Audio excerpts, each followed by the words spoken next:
In this video, we're going over tips and tricks for brand new players to D&D, as the game definitely seems a lot more confusing than it really is. First up, let's go over how do you even play the game. D&D is a collaborative storytelling game where you basically tell your dungeon master what you want to do, and then your dungeon master, who controls the entire world, tells you what happens.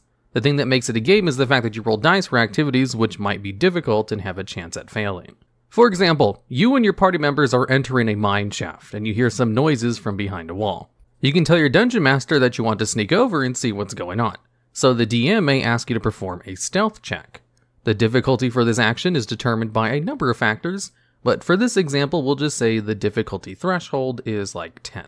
So, you roll a d20, and then you get an 11 on that roll, which means you successfully sneak over there and look around the corner to see a goblin patrolling.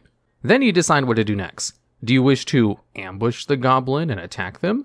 Do you want to try to talk to them and see if you can negotiate? Or do you want to do something unconventional, like collapse the entire tunnel on top of them?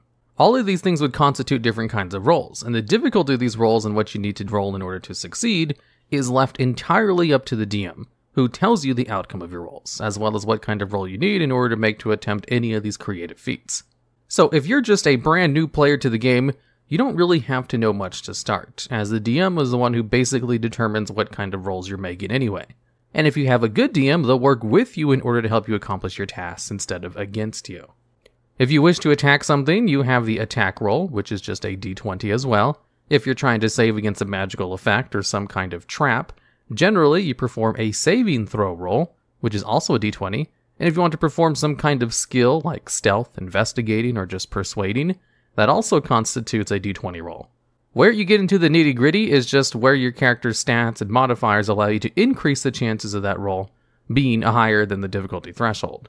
So in the first example, if you're trying to sneak up to a goblin and the difficulty threshold is 10, you would need to roll 10 or higher on the d20 unless you had some bonuses to your stealth skill, because you have a dexterity score which is high, or maybe you're proficient in it and you get to add your proficiency bonus, or maybe you just have some other class feature which allows you to increase your stealth score as well. So if you rolled a 9, you could still succeed if you simply had a +1 from your dex, for example, or if you had a +2 from being proficient in stealth. That's where things start to get a lot more complicated, but basically, you get to interact with the world by just rolling d20s and asking your DM if it's okay. Tip number 2, playing the game. Everybody wants to be a player and no one wants to be a DM. And generally, that's because DMing is tough and requires 10 times as much work as being a player. So if you want to guarantee you'll have games, learn how to DM. However, it's much better to start off as a player, and it's also really nice to start off with just playing online tabletops. As even if you do play in person, it's still nice to learn the rules and basics of the game by just playing online first, even if it's a different experience. Roll20 is the most popular option you can choose because it's free and doesn't require any downloads, and has a lot of people on it. Tabletop Simulator is another alternative, although that one requires everyone to purchase something and doesn't have as many features on Roll20 when it comes to making the game more convenient to play. There are other options as well, but most of them require you to buy something, and generally, you want to see if you even like D&D first before you start spending too much money on it. Number 3, if you have a group that can get together reliably and play together, one of the number one reasons campaigns fall apart is due to scheduling conflicts. So, one of the best ways you can schedule a campaign is to play either weekly or bi-weekly on the exact same day and time every time. So try to find a single day where everyone is free for about 2 to 4 hours, and be sure to play that day no matter who can make it or not. Games will quickly be cancelled if you only ever play when everybody can be there. Things happen and sometimes people just can't make it for any number of reasons. So be prepared to play without 1 or 2 people. I highly recommend just having a follower character fill in whenever someone can't make it, where the DM basically just creates an NPC who solely exists to fill in for your party and kind of hangs out and does his own thing when everybody is there. I've been in games where we only played when everybody could make it, and we would routinely go months at a time without a game because something always came up for someone. And then I also play a game where we play once a week no matter who shows up, and we managed to finish full campaigns in less than 6 months. One of the most important things a new player can have is the player's handbook. It's a very useful reference document, which isn't really the same thing as a rulebook. You don't need to read the player's handbook cover to cover in order to play your first game.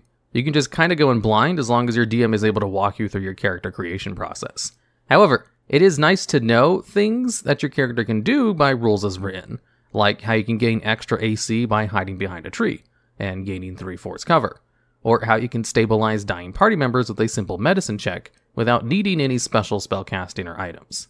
They can also help you create your first character, give you all the skills and knowledge you need to know how to run combat, as well as pre-reading the spells if you're a spellcaster, as a lot of the spells can be kind of complicated. It's a really good thing to know how your spells work before you start playing, although you don't need to know how every single spell works in the game. In fact, I'm pretty sure very few people know how every single spell works in the game off the top of their head. Next up, we have a tip for role-playing. When you're playing your character, you have to remember that your character might react to situations differently than you personally would. And an easy way to get into this is just to straight up just rip off characters that you like in fiction, and think how they might react to things based on all the interactions you've seen them already do in their works of fiction. You're not writing a book here, you're playing a game where pretty much anything can happen, so you can treat your character like a main character in a novel, and ask yourself, what would you want to see your character do if you were reading a story about them? Say you see a werewolf attacking some villagers. Would you like to read a story about how your character just ran away? That might be a good option to pick if you want to increase your survival chances of your character, but that probably wouldn't make for a good story. Although there are some caveats to this generally. Genius characters, for example, who are one step ahead of everyone, or even detectives who can solve everything too easily, like Sherlock Holmes, or even brooding characters who are loners and don't like to group up, generally don't make good characters to play for a number of reasons. Because your character won't know everything as well as Sherlock Holmes, unless you're super lucky on your investigation checks or a level 20 character. And also a brooding character who refuses every plot hook because their characters wouldn't do that is just kind of annoying to play with. But you can still play these kinds of characters if you're just a lot more flexible on their character concepts, and you realize you're going to be playing a heavily nerfed version of them. Your character might not be good as investigating as Sherlock Holmes, but they can still aspire to be that good someday. And if there's ever a plot hook where your character probably wouldn't want to do it because they might be a brooding loner character, for example, just think instead, how can I get my character to want to do this? Next up, let's talk about a Session 0. This is generally something you do for new party members who probably never played with before in order to determine the general tone of the game you're playing. If you're bringing in a super serious Sherlock Holmes-like detective and it turns out you guys are doing a dungeon crawl where you do nothing but fight monsters and almost nothing else, then you probably would not have very much fun with a super serious detective. Unless your DM throws a murder mystery in the middle of the dungeon. Or if you're playing a wacky character, like a druid who only likes to turn into frogs because they're funny, and everybody else is playing super serious characters with deep backstories and a world of political intrigue, it's probably a better idea to save that character concept for a more lighthearted game. Basically, a Session 0 is just getting everyone on the same page so they know how to build their characters for that campaign. You could definitely have a Sherlock Holmes-like character in a dungeon crawl and still have fun with them. You could have a wacky character in a political intrigue campaign and have it work out to great success. It's still probably better to work everything out in a Session 0 so that you don't regret your character choice, when you can't really do anything in the game because your character is just wholly unsuited for the situations you're in. Another thing to remember about D&D is that it's not a video game, so you don't need to play specific classes or races or roles unless your DM is a stickler about those kinds of things for that particular world. So if you want to have a full party barbarians, that's perfectly fine because the DM can do this wonderful thing and hotfix the game in real time so that you never get hard stuck in a certain scenario. If you want to play a game with all clerics, or just a whole bunch of melee characters, or only spellcasters with no frontliners, that's perfectly fine, because a DM can just fix the game in real time in order to make sure people aren't having a bad time. There's no need to have a specific party comp, which also means there's no reason for someone to have to be the healer if they don't want to. Part of the reason people might prefer to have a party comp is if they just don't trust their DM, or if their DM is new and doesn't know how to balance things out in real time yet. Or if people just really like to stand out in one particular skill, and want to be the only person who knows how to lockpick, for example. In my opinion, I think the fun of the game is everything else that goes into the game as a whole, and not being able to perform one specific task that no one else can do. However, that's just a preference. For some other people, they live for being able to perform one specific task that no one else can do, and get incredibly upset if someone else is able to also perform that one specific task. Which again, is something you should determine in a Session 0 to see what kind of party you're going to be playing with. Because some people are okay with an anything comp, and some people are definitely not okay with that at all. Number 8. Another thing a beginner can do is just watch a whole bunch of D&D content for new players online. Joe Cat has a whole series on breaking down each class and race, and there's a whole bunch of other wonderful content creators who pretty much dedicate their lives to explain things as simply as possible. There are some creators who are super into the nitty-gritty rules to make very effective classes in combat, like Trent Monk's Temple, or channels like Tuluk the Barbarian, which have videos on how to build characters to be a more RP focus, generally based around fictional characters from other media. There's also a D&D podcast, which can give you an example of how people play the game, although just know, people playing a game from a very popular podcast are playing to entertain a crowd, so it's generally not a good indication of how a real game looks like, as most real gamers are not professional voice actors who can get into character at the drop of a hat. And if you try to imitate them too much, you can just find yourself disappointed, or so I've heard. I've personally never ran into this problem, but I've heard about it enough online to know that probably is a problem, as my players just spend half their time arguing or metagaming, or arguing about metagaming, which is definitely nothing like any of the D&D podcasts I've ever seen. Number 9. Remember that you're playing a game with friends at a table, and that even the official rules in D&D tell you to just kind of ignore the rules if you don't like them. If one of the rules is making things awkward or less fun for everyone, try asking the table if they can come to a consensus to just ignore it. Although in my experience, the actual rules to the game are pretty straightforward and don't really hamper the gameplay of the game too much. So the only thing I can think of when it comes to ignoring rules to make it more fun would be to ignore something that's completely broken, like 17 level characters using Simulacrum to cast an unlimited amount of wishes, or level 1 druids being able to cast Goodberry in order to completely counter a survival-based campaign, or just the Wanderer background, which also allows you to do the same thing. Most of the rules aren't going to hamper how you play the game, they just give you guidelines on how you can do things, which is pretty generous with what they allow you to do. And they don't even really have official guidelines on how to use most skill checks, as it's almost entirely up to your DM on what a skill check even allows you to do in the game. And last tip at number 10, this one is basically just for DMs. Don't be afraid to just use a module if you're a first-time DM. I know there's this weird sentimentality in the community to look down on modules as being less effort as a homebrew game, but I think that's just a weird form of gatekeeping. A homebrew world is not better than a module, just different. A module can give you some really good ideas on how to run your own games, and Wizards of the Coast has 2 modules which are designed specifically for a new DM, the Lost Mines of Pandelver and the Essentials Kit. I played both of them, and I personally think the Essential Kit is more fun of the 2, but Lost Mines is a classic. And another thing to keep in mind as a DM, which should probably be brought up in Session 0, is how the characters feel about player deaths. There are certain thresholds when it comes to what players are okay with. Some of them are super attached to their characters and they just want to play that character in a story, and don't want their characters to die. However, if they know the character is immune to death, they might be too reckless, so there should still be some consequences for a death, just not permanent character deletion.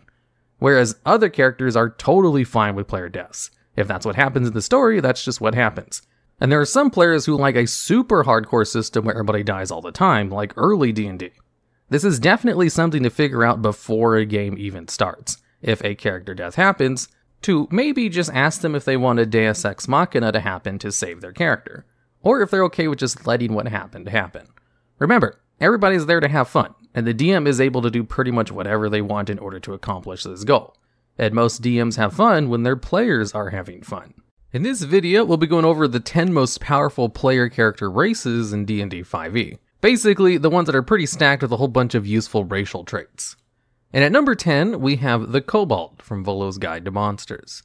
Now, first off, I should probably mention, the Kobold no longer has negative stats like it previously did, so its ability score increase is just a pure +2 dexterity with no other negatives. It even has the full 30 feet of movement speed despite being a small size, whereas most small size races have a 25 feet move speed. So it doesn't really lose out on any negative benefits there, and with the new customizing your origin rule, you can always change that +2 dexterity to any other stat, just as long as it stays a +2 and you don't distribute it in some other weird way. Now, why is the Kobold on this list? Well, because of its pack tactics, and its special trait, Grovel, Cower, and Beg. Pack tactics allows the Kobold to have advantage on creatures if an ally is within 5 feet of that creature. So basically, if you have any of your allies in melee range with you, you're always going to have advantage on your attacks, which is huge for a player character to actually have the ability of. You could even proc this yourself if you just have a companion nearby, or if you're a Beastmaster Ranger riding on your animal companion. since the Kobold is a small race. That's something you can technically do. And pack tactics is definitely the best part about the Kobold. It's one of the strongest singular racial features of the game, but obviously not that strong since there's 9 other races above it on this list.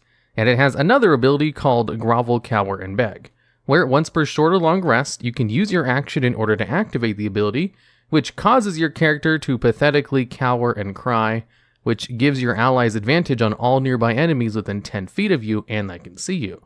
And what's great about this ability is there's no saving throw for it, so you can just use this on a big bad evil guy and just give all of your allies advantage on their attacks for a full round. Although you do have to basically give up your turn in order to use it, but it's a really nice buff for the rest of the party, especially on something that's just a racial, whereas most of the time racials are kind of minor and not that useful in combat. Although you might get the opposite impression after watching this video with how many good racials there are in these top 10. And lastly, the Kobold does have a downside, where it technically has sunlight sensitivity, so it has disadvantage on attack rolls if it's in direct sunlight, as well as perception checks, which can be pretty bad if you're always out in the open in a campaign. However, most dungeons take place underground, or inside buildings, so chances are this won't be that much of a detriment. I played a Kobold in a desert setting campaign, a setting where you can't really get any more sunny than that, and rarely had sunlight sensitivity activate, because even then, we were inside most of the time. And of course, the Kobold has dark vision, which is an excellent trait for races to have. So, when you're inside, you can see up to 60 feet in dark with little issues. And at number 9, we have the Warforged from Eberron, Rising of the Last War. This mechanical race is basically a robot light, and doesn't really have one benefit that's better than pack tactics, but it is kind of stacked with a whole bunch of really good minor benefits, in addition to basically a +1 AC bonus that's a lot easier to use than other racial +1 AC bonuses, where you just kind of get it all the time. The Warforged has the ability called Integrated Protection, which allows you to spend an hour to don your armor and basically meld it into your body, granting you the bonuses of whatever armor you're wearing, assuming you're proficient in that armor, and the armor cannot be removed against your will as long as you're alive. In addition to that, on the same trait, it also just gives you a flat +1 bonus to your armor class, which is really useful. It also has another ability called Constructed Resilience, where it just has a whole bunch of benefits baked into it. It gives you resistance to poison damage, makes you immune to diseases, gives you advantage on saving throws against the poison condition, you don't need to eat, drink, breathe, or sleep, and also magic can't put you to sleep. There are some other racials in the game that prevent you from being put to sleep as well, and there's some aquatic races that give you a form of underwater breathing, but the Warforged just kind of gets all that as well, and it doesn't need to breathe, so it doesn't care if it's underwater. That might actually make the Warforged a good race to pick if you're doing an aquatic campaign, because it has a lot of other benefits that are useful in addition to having underwater breathing by way of not needing to breathe. They also get a skill and tool proficiency in whatever you want, so you can pick up Thieves' tools as your proficiency with your racial without having to worry about getting a class or background that has it. And you can just pick a proficiency whatever power stat you want, as most other races only give you an option to pick a proficiency in a handful of different skills. Although with the customizing your origin rule, you can be flexible with this on any other race as well.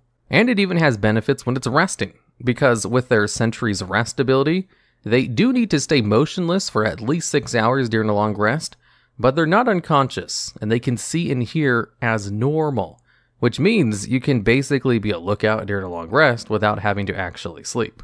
So the Warforged is just full of a whole bunch of small good benefits. You can see why I put it above the Kobold, despite the fact that none of its abilities are technically as good as pack tactics, maybe that +1 AC bonus, but it has so many good abilities that it definitely deserves a spot on this list. And funny enough, the official version of the Warforged is actually the nerfed version. It was even stronger when it was in the testing stages in 5e. And at number 8, we have the Mountain Dwarf. When you pick the Dwarf, there's about 5 different subclasses you can pick from, assuming you have all the books. And the Mountain Dwarf from the good old regular Player's Handbook has a really good distinction about it that really separates it from the rest of them. In that, it has the ability to pick a +2 ability score increase to 2 of its ability scores instead of just 1. Now, normally a race will give you about 3 extra ability score increases, and it's usually a +2 in one of the main stats for the race, and then a +1 in something else. With the Customize Your Origin rule, this can just be a +2 to your best stat and then a +1 to your second best stat.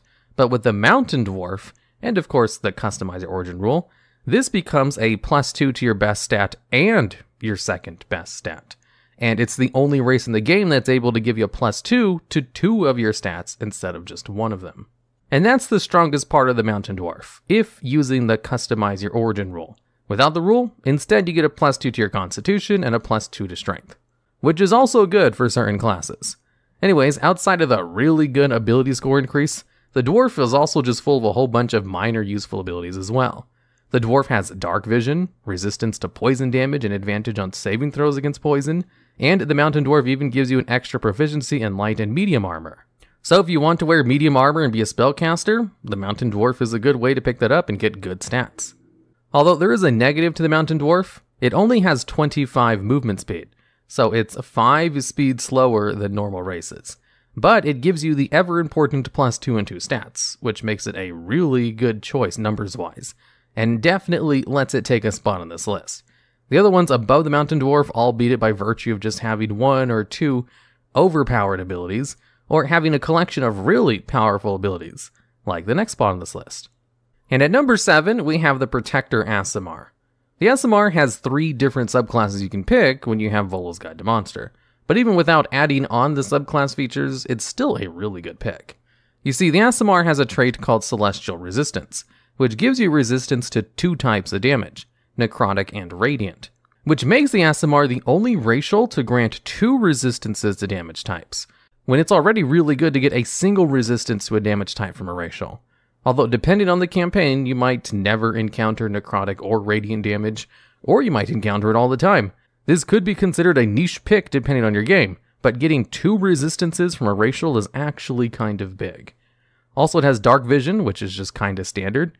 You get negative points if you don't have Dark Vision with your racial. And it has another really good ability called Helping Hands, which basically allows you to, once a day, heal a target that you can touch by an amount equal to your level. Now, any amount of healing is good, because in D&D you can stop a friendly target from doing death saving throws by just giving them any amount of healing, and having an emergency heal to use, even if it does require a touch range, is only a benefit. Even if you only heal 1 hit point at level 1, that's still really good from a racial. And I think there's only one other racial in the game that gives you a heal, and that's the Halfling Mark of the Healing, which gives them a free use of the Cure Wounds spell once a day. Although that's not all for the Aasimar. Once we also add in the sub-race things, it gets a little bit better. The Protector subclass will grant the Aasimar an extra 1 to their Wisdom score, which can be a +1 to do anything if you use Customize Your Origin, and then it goes on to have the ability called Radiant Soul, which they can use once they hit 3rd level, and basically as an action gives you a 30-foot fly speed for a minute. And while you have this fly speed, the first attack you do to one target on your turn deals extra radiant damage equal to your level. So if you're level 3, you'll do an extra 3 radiant damage with your first attack that lands on one target in a turn, as long as it was from an attack or spell. Now, this extra damage is nice, but the real benefit from this is on the on-demand fly speed you get for a minute, because fly speed in D&D is actually super useful, to the point where Adventures League bans races that have innate fly speed, like the Aarakocra. There are just so many useful applications to flight speed that being able to get it from a racial is a really nice bonus to have. The fact that the Aasimar can get this on top of 2 resistances and a once-a-day free heal is like icing on the cake. It doesn't lose any ASIs for all these benefits either, as it has the full +2 and +1 you can pick. Nor does it have a decreased movement speed or really any kind of negatives, as it even has Dark Vision. And at number 6, we have the Aarakocra. The Aarakocra only has a 25 movement speed of walking, but as long as you aren't wearing medium or heavy armor, they have a 50-foot fly speed. And because of this one feature, Aarakocras are banned in Adventures League. That's because fly speed is really good in all tiers of play, especially since the speed doesn't really have any drawbacks besides the kind of armor you can wear. You can get the full 50 feet of fly speed and attack with your weapon, or stay in the air out of reach of melee attacks. A level 1 Aarakocra with a +1 longbow can solo a Tarrasque, because the Tarrasque will just never be able to hit it. Granted, it would take a really long time, but it is technically possible because the Aarakocra would just never take damage, and eventually land enough attacks to down the Tarrasque. The Aarakocra is this high on this list exclusively for that innate fly speed. It's also the fastest flyer out of all the races that have a fly speed, with a 50 feet of movement. This also makes it the fastest race baseline, as the second fastest base movement speed is from the Centaur, who has 40 feet of base movement speed. Even the Tabaxi can't match the Aarakocra's fly speed, because it can only double its movement speed once before it has to stop for a full turn if it wants to use its feline agility again. So in a single round of combat, the Tabaxi is technically faster, but the Aarakocra can outspeed everything else, and with fly speed, which is much better than land speed. Now, the Aarakocra does have some other racials, but they're not really worth talking about. The great thing about the rest of its racials is that none of them are negative, although none of them are overly positive either. The whole reason this race is on this list is 100% because of its fly speed. And at number 5, we have the Winged Tiefling variant.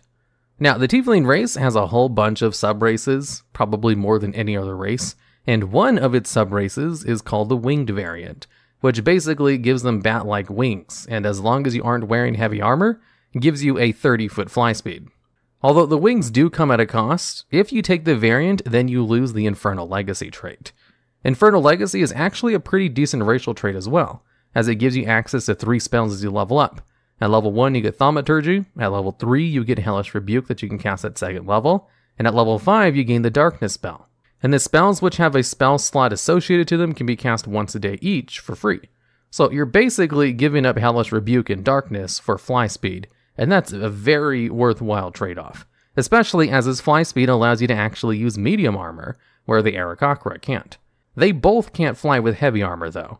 But in addition to having fly speed, it still keeps all of its other racials, which means Hellish Resistance, that gives it fire resistance, one of the most common types of damage in the game. And of course it has Dark Vision, whereas the Aarakocra doesn't have Dark Vision, which is kind of a negative to the Aarakocra. So because the Winged Tiefling has fire resistance and Dark Vision, that places it slightly above the Aarakocra, who can technically fly a little bit faster. But it still has access to 30 feet of fly speed at all times, which is still good, while also having slightly better other racials. And there are only 2 races that have access to permanent fly speed, which is why both of them make the top 10 list. And at number 4, we have the Satyr from the Mythical Odyssey of Theros. For the top 4 spots, the only reason these races beat out fly speed is because they're kinda broken. The Satyr is just full of really good benefits. First off, it's counted as a Fey creature rather than humanoid, which means it's immune to humanoid-only spells, like Hold Person, and it gives all kind of random protection against a lot of different kinds of creatures and spells, although the most notable one is definitely Hold Person. It has a baseline movement speed of 35 feet, which is kind of crazy because it's not the only race that has a 35 movement speed, but all the other races that do have 35 movement speed obtain it as like a selling point of that race, like the Wood Elf or the Mark of Passage Human. The Satyr just kind of gets it on top of having one of the best racials in the game, that being Magic Resistance. Magic Resistance gives the Satyr advantage on all saving throws against spells and magical effects. Magical Resistance is a very common trait given to boss monsters because of how good it is at protecting them from being one-shot by spells. It's not really something that's easily obtainable for players. In fact, you have to take a legendary item, the Robes of the Archmage, in order to get this on a player. So it's basically a legendary tier ability that Satyrs get on top of also just having 35 movement speed for some reason, and immunity to a whole bunch of humanoid-specific spells and abilities. They also have the standard ability scores, proficiencies and persuasion, one of the best skills, and can jump an extra 1d8 feet when they do a standing jump. I'm not sure if they tried to make this Satyr broken on purpose, but I can definitely see why a lot of people ban Satyrs from their games, especially for that magic resistance alone. The only real downside to the Satyr is that it doesn't have Dark Vision. And at number 3, we have the Yuan-Ti Pureblood. Now, did you want to have magical resistance, but also Dark Vision? Well then, the Yuan-Ti Pureblood is the race for you, as this is the only other race in the game that has magical resistance as one of its racial traits, which, as I've explained, is kind of a legendary tier ability to have. It also has the good old Dark Vision, so you don't really give up anything for that, but it doesn't have the amazing 35 movement speed of the Satyr, nor being treated as a different type besides humanoid. But what separates the Yuan-Ti Pureblood from the Satyr is its extra resistances, or I guess I should say immunity. The Yuan-Ti Pureblood has poison immunity. It's just straight up immune to poison damage and the poison condition. The only racial in the game that gives you an immunity to a damage type. And poison damage is a pretty common type of damage from NPCs. Now, the Aasimar is on this list for having 2 resistances, which no other races have. having immunity is better than resistance.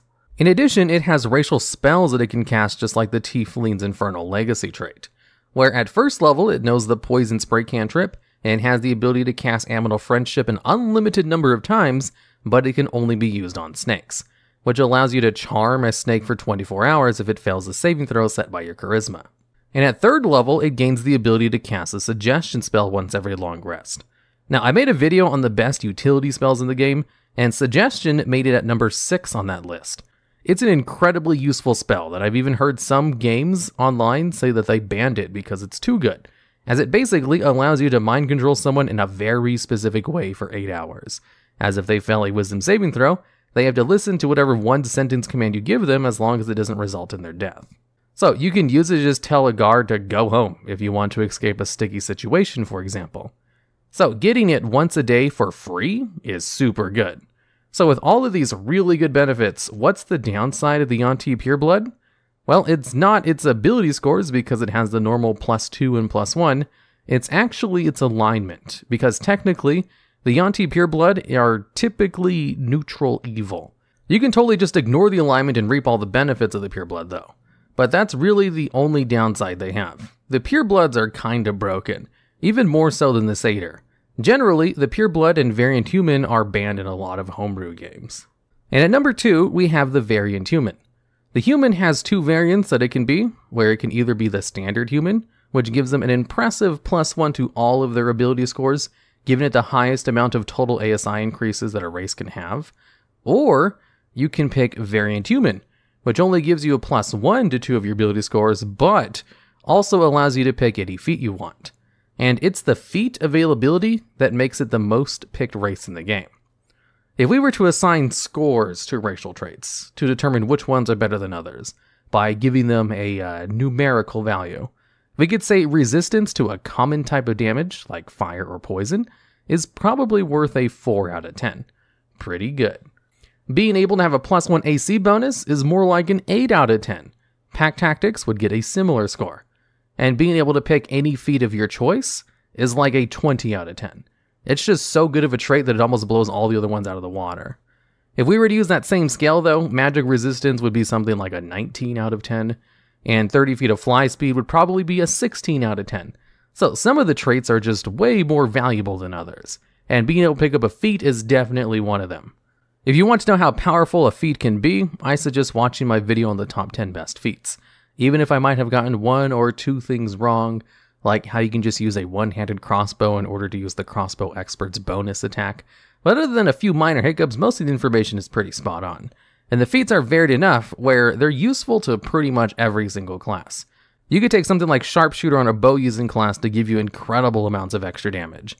Or you just take Lucky to have one of the most overpowered feats in the game. Although one of the best things about being able to take a feat is the ability score increases it gives. A lot of the feats, like Observant, give you really good abilities while also giving a +1 to a certain ability score. So you could just take one of those and basically not lose any bonus when it comes to the ASI increase, as the Variant Human only gives you a +1 to 2 different ability scores. And this variability is what made the Variant Human so useful for so many different kinds of builds and specs. Variant Human allowed you to pick an ability score increase in any 2 different ability scores you had, before they added the Customize Your Origin rule. And also, being able to pick any feat meant that Variant Human was pretty much the best race to pick for all classes, because it just allowed you to kind of do whatever you wanted. The Human also got a proficiency in any one skill of your choice, which helped further along how versatile the Human racial's abilities could be. Before Tasha's Cauldron of Everything, there wasn't really a better race you could pick than the Variant Human, because getting a free feat at level 1 is just that powerful. And at number 1, we have Tasha's Custom Lineage from Tasha's Cauldron of Everything. Now, Tasha's Custom Lineage is different from the Customize Your Origin rule, as Customize Your Origin can be applied to all races and basically allows you to pick whatever ability points and proficiencies you want, with a few restrictions. And Tasha's Custom Lineage is a race you can pick that allows you to be whatever you want, and is not eligible for the Customize Your Origin rule because it already allows you to pick whatever ability scores you want. So with Tasha's Custom Lineage, basically you're treated as a humanoid type, so you don't gain any benefits like the Satyr of being a different type of creature. Your size can be small or medium. Your walking speed is always a standard 30 feet, so no increases to 35 like the Satyr. You get a +2 ability score increase to any one of your ability score of your choice, instead of a +1 to 2 different scores like the Variant Human. You get to pick either Dark Vision or a proficiency in any one skill of your choice. And finally, you get to pick one feat that you qualify for, in addition to a language of your choice, as you get that plus common.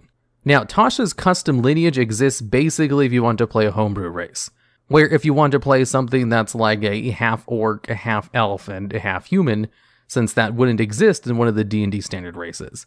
And it's customizable enough by basically just copying the Variant Human template, that it can easily fit whatever playstyle you want. And I think it unintentionally became the best racial thing you can pick, because of one of the downsides to the Variant Human was that it didn't have Dark Vision, and Tasha's custom lineage allows you to pick that up. But the real thing that makes it better than the Variant Human is that +2 ability score increase. You see, some of the feats allow you to get a half ability score, like the Observant feat allows you to increase your Wisdom or Intelligence by +1. So, if you pick Observant and pick Wisdom, and then you use your racial +2 ability score on Wisdom as well, this can allow you to start off with 18 in your Wisdom score at level 1, which makes it the only race you can pick in the game that allows you to start off with an 18 in one of your ability scores. This is impossible with the Variant Human because it forces you to distribute its ability scores evenly, but Tasha's custom lineage allows you to dump both of those points into one stat, and then pick a feat that allows you to get another one, which can allow you to start off with 18 at whatever your best stat is. Now, technically, the Mountain Dwarf is still the king when it comes to getting a +2 to 2 separate ability scores, but Tasha's custom lineage is the only one that allows you to get a +3 in one of them. Even if you don't try to cheese with the +3 strategy, just being able to pick any feat is still super good, just like with the Variant Human, in addition to the fact that you get Dark Vision as well. There's also the RP benefits that can make your race whatever you want. If you really want to play a Dragonborn but don't want to use the garbage racials of the Dragonborn, you could just use Tasha's custom lineage and become stronger than a Variant Human while basically just being a Dragonborn. Or if you want to be an elf to get the Elven Accuracy feat, you can just pick custom lineage and qualify that way for the feat at level 1. So when it comes to combat usefulness and RP, I think Tasha's custom lineage kind of wins out in both departments, because you can't really get more creative than just being able to pick whatever you want. A background in D&D is one of the core features you pick when you're creating your character, alongside your race and class. It's also the one which provides the least amount of benefits, but there are still some pretty useful benefits from a background nonetheless, which is what this list will be going over, the most useful ones. And at number 10, we have the Inheritor background. This is a background from the Sword Coast Adventures Guide, and basically has the special feature where your character gets to inherit something, and then you get to start off the game with whatever it is you and your DM worked out that your character inherited. This background basically allows you to start off the game with a non-standard starting item. Like if you really wanted your character to start off with a Moonblade, for example, this is the background you'd pick. Although starting off with a legendary item is kind of a stretch, even if the whole point of that legendary is passing it down. More realistically, what you'd want to use is to start off with extra cash, a minor magic item, or if you just roll from the table they give you, you get something like a trinket, a signed document, a special tattoo, a piece of jewelry, or some kind of written story, song, or secret. It's a good way to create adventure ideas for your character, so there's a lot that can go into having the Inheritor background, but it's also a good way to argue for something special from your DM. Now, I should also mention, there is a special section in the rulebook that allows you to customize your background, where you can basically just pick any feature from any of the backgrounds you want, as well as have any 2 skill proficiencies and then 2 tool proficiencies, or 2 languages instead of tools, as long as it makes sense for your character. But the default ones that the Inheritor provides you are proficiencies in survival, plus you can pick a proficiency in arcane, history, or religion, and your choice of a gaming or musical instrument proficiency, plus 1 language of your choice. That is to say, pretty minor increases, and none of these are really power stats that you'd want to go out of your way to pick any of these proficiencies. So the biggest reason Inheritor makes this list is purely because of the potential to start off with a useful item, which is actually a lot more useful than a lot of the special features that backgrounds give you. Like, take the Hermit background, for example, Discovery. It doesn't actually give you anything as a benefit, and only gives you a story beat, which explains why your character left the wilds or their secluded lifestyle. So being able to actually get something from your background special feature is pretty rare. That's the kind of minor benefits you can expect from the typical background special features. And at number 9, we have the Plaintiff from Acquisitions Incorporated. The Plaintiff background has a special feature called Legalese, which basically allows you to spout out nonsense legal jargon in order to confuse people into thinking you know what you're talking about, so that you can intimidate people or deceive them in order to get special favors or treatment. Which basically means the background special feature itself can allow you to talk yourself out of most situations. If you're in a city, there's going to be a lot of commoners, and you can just kind of bluff your way out of anything. Now, this background feature is as useful as you are creative with it, but even if not using it creatively, it can allow you to get out of sticky situations that you don't want to be in. And seeing as the main vehicle of conflict in D&D is getting into sticky situations you don't want to be in, this kind of helps you with the core gameplay loop of Dungeons & Dragons. Although if you're going to be in a dungeon diving campaign where you're not going to be talking to commoners, it's obviously not that useful, but then again, very few background features are useful in that situation. But in more normal games where you're interacting with people quite frequently, it's actually a pretty useful feature with the situation that's much more likely to come up than a lot of the other more niche background features, like maybe the library access feature from the Scholar background, which allows you to access libraries. While useful in specific situations where you need to get into a library, it's not going to come up as often as trying to talk your way out of a situation with a commoner. The Plaintiff also has proficiency in Persuasion, which gives it an excellent baseline proficiency, as well as a couple of other ones that aren't as useful as Persuasion, but still, having access to an S-tier proficiency is always a bonus. In fact, most of the backgrounds on this list have access to S-tier proficiencies, as they are the best backgrounds you can pick for mechanical benefits, so they were kind of included into the weighted score I gave all the backgrounds when I was researching this video. And at number 8, we have Knight of the Order from the Sword Coast Adventures Guide. This background has a special feature called Knightly Regard, where if you run into members who are sympathetic to your knightly order, no matter what knightly order you have, be it philosophical or religious, you can ask for help from your order in order to provide yourself with free food, shelter, and healing. So you get some nice monetizable benefits from the background, which is always a bonus. But a lot of backgrounds have useful features like this.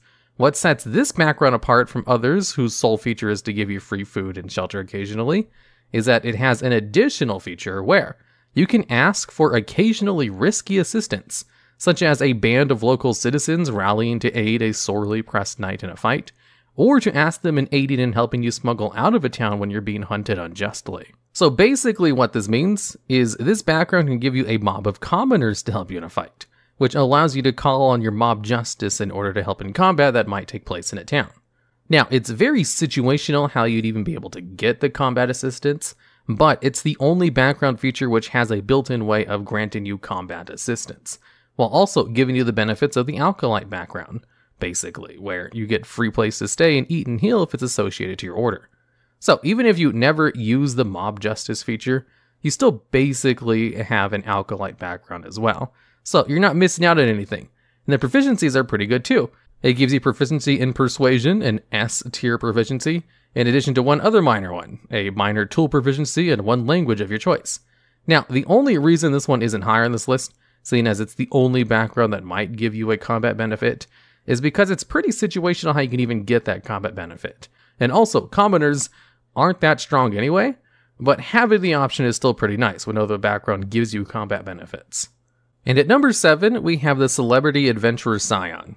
This is a background from Acquisitions Incorporated and has a special feature called Name Dropping, which, due to the influence of having celebrity parents, allows you to have access to a large amount of powerful people across the land, some of whom might even remember you, which allows you to use your influence to get minor assistance from major figures in your campaign, at the DM's discretion, of course. So it's like the Noble's background Position of Privilege special feature, which allows you to get an audience with important people because you were a noble from birth, and even makes it so the common folk and merchants treat you very nicely, which the name dropping perk also gives you as well. Now, the thing that makes name dropping a little bit better than Position of Privilege is that it also has an additional special feature, where your heritage gives you access to interesting stories, which you can tell to people in order to get a free meal and a place to sleep sometimes. So, the background has a way for you to get free food and free lodging, while also having a lot of the benefits of the Position of Privilege special feature. So it's basically the same thing as a noble background, just a slightly better. And if you're in a campaign where you can't use the Celebrity Adventure Scion background, since it's from Acquisitions Incorporated module, the noble background also is a decent alternative, as is the Guild Merchant, another background which allows you to meet important people, and gets your meals paid for by whatever guild you're from. Although the Guild Merchant background requires you to pay 5 gold a month, and also has a couple of other benefits, so really all 3 of them are pretty decent. It's just the name dropping special feature doesn't require you to pay anything, and just has slightly more benefits than the Noble's Position of Privilege. In addition, the default proficiencies you get from the Celebrity's Adventure Scion are pretty decent. You get proficiency in Perception and Performance, with Perception being one of the S tier proficiencies you can get. Really cream of the crop when it comes to proficiencies you can get for free, while also getting proficiencies in Disguise Kits, in addition to 2 languages of your choice. Usually, other backgrounds give up a choice of an extra language for a tool proficiency, but the Celebrity Adventure Scion gets a free tool proficiency plus 2 languages, so it just has more proficiencies than most of the other backgrounds in the game, also having a special feature that's slightly better than 2 of the default ones. So an excellent background to pick up if you're not going to customize any of the proficiencies and just take it as is, as I assume most people take their backgrounds that way. I don't think I've ever modified a background I've taken for a character, even if the rules specifically state that you can do so pretty freely with the DM's approval. And at number 6, we have the Normal Knight background. The Normal Knight from the good old Player's Handbook has a special feature called Retainers, where basically you get 3 commoners who act as background help, and can be used for basically anything you can think of, as long as it's not combat related. Now, some useful benefits of having 3 servants essentially could be using them as messengers, maintaining a house if you have a home base, getting information, helping you put on your armor or maintain your horse, or anything else creative you can think of.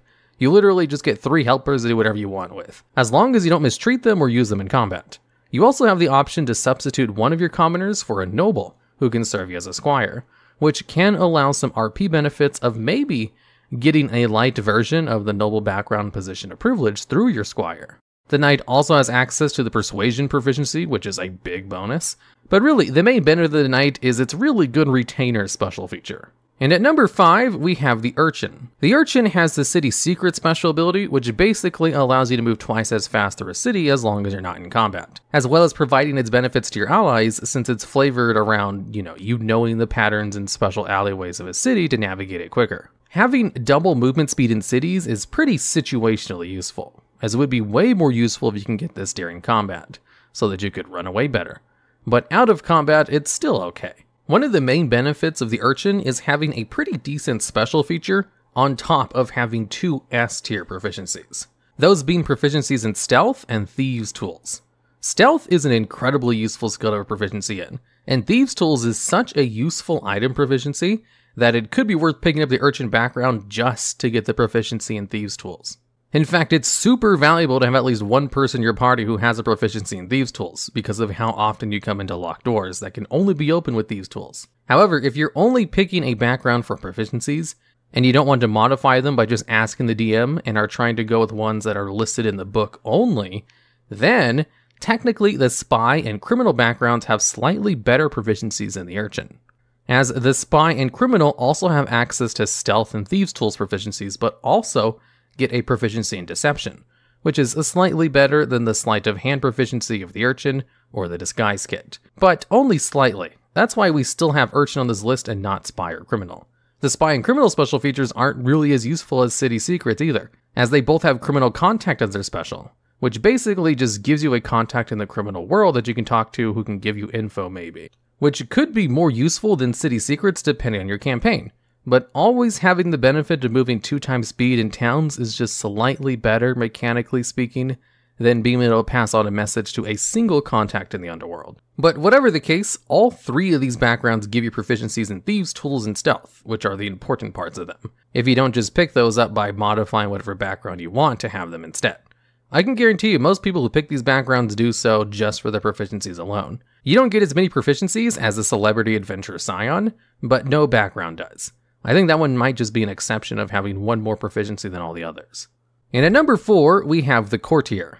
The Courtier has a special feature called Court Functionary, which means you understand how the inner workings of any noble court or government you encounter might run, due to your vast knowledge of bureaucracies. Which means you know exactly who to talk to in order to get your favors from whatever noble court or government you encounter, and can find out the intricacies of the system of the government. Which basically means no matter what setting you're in, This background allows you to know exactly who to talk to if you need information about anything that might be possibly obtained through asking a government official, which is incredibly useful. Usually, if you need information, you just ask around town until you eventually find someone who might have that information. This background allows you to just go straight to the government and just ask there, and then get a much more informed response about whatever information you might want. When it comes to backgrounds which allow you to get information, I think the court functionary is probably the most useful one out of all of them, and is as useful as what kind of information you need.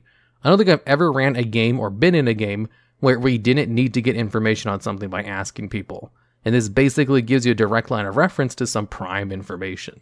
The good stuff. The stuff you usually need to run a quest in order to earn the trust of people in order to get this kind of information. Based on the kind of campaign, this could be just right up one of the best special features you can get in a background, or incredibly useless if you're just doing like a dungeon crawl. But then again, most backgrounds are useless in that setting. Not all of them, just 95% of them. The courtier has also 2 great proficiencies, Insight and Persuasion, and allows you to learn 2 languages of your choice. So the default proficiencies are excellent. They don't really lose out on anything with this background. An excellent special as well as excellent proficiencies, a definite 8 out of 10 when it comes to background ratings.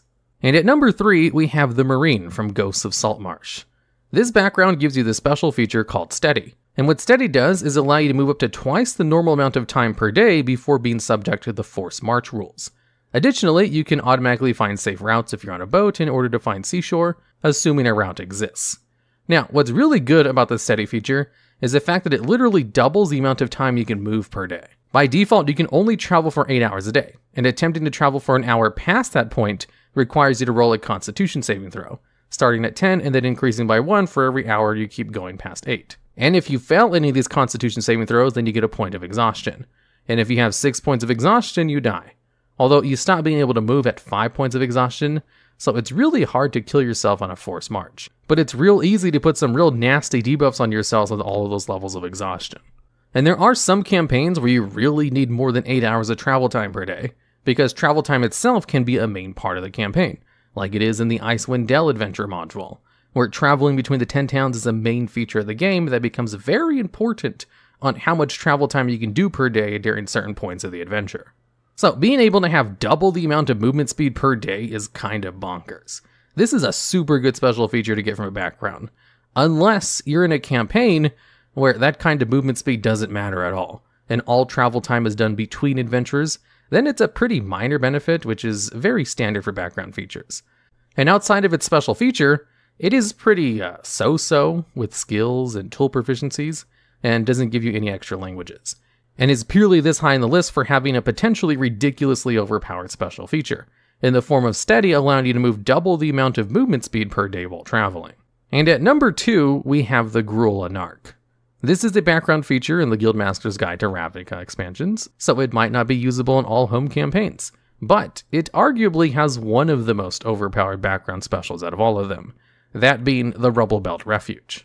This special feature makes you very familiar with the city you're from, allowing you to easily find a suitable place for you and your allies to hide or rest, which means it gives you a way to hide from your pursuers, and a place to rest without having to pay for it. Additionally, you can find food and fresh water for up to 5 people every day. And what's really good about this last part is that there's no check for this.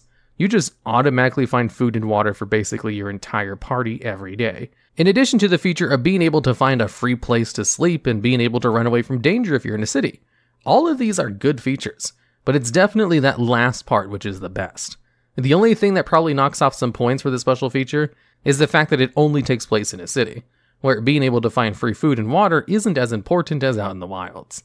But being able to do that on top of getting a free place to stay or hide is what really propels it to the top of this list, as everything about that is incredibly useful.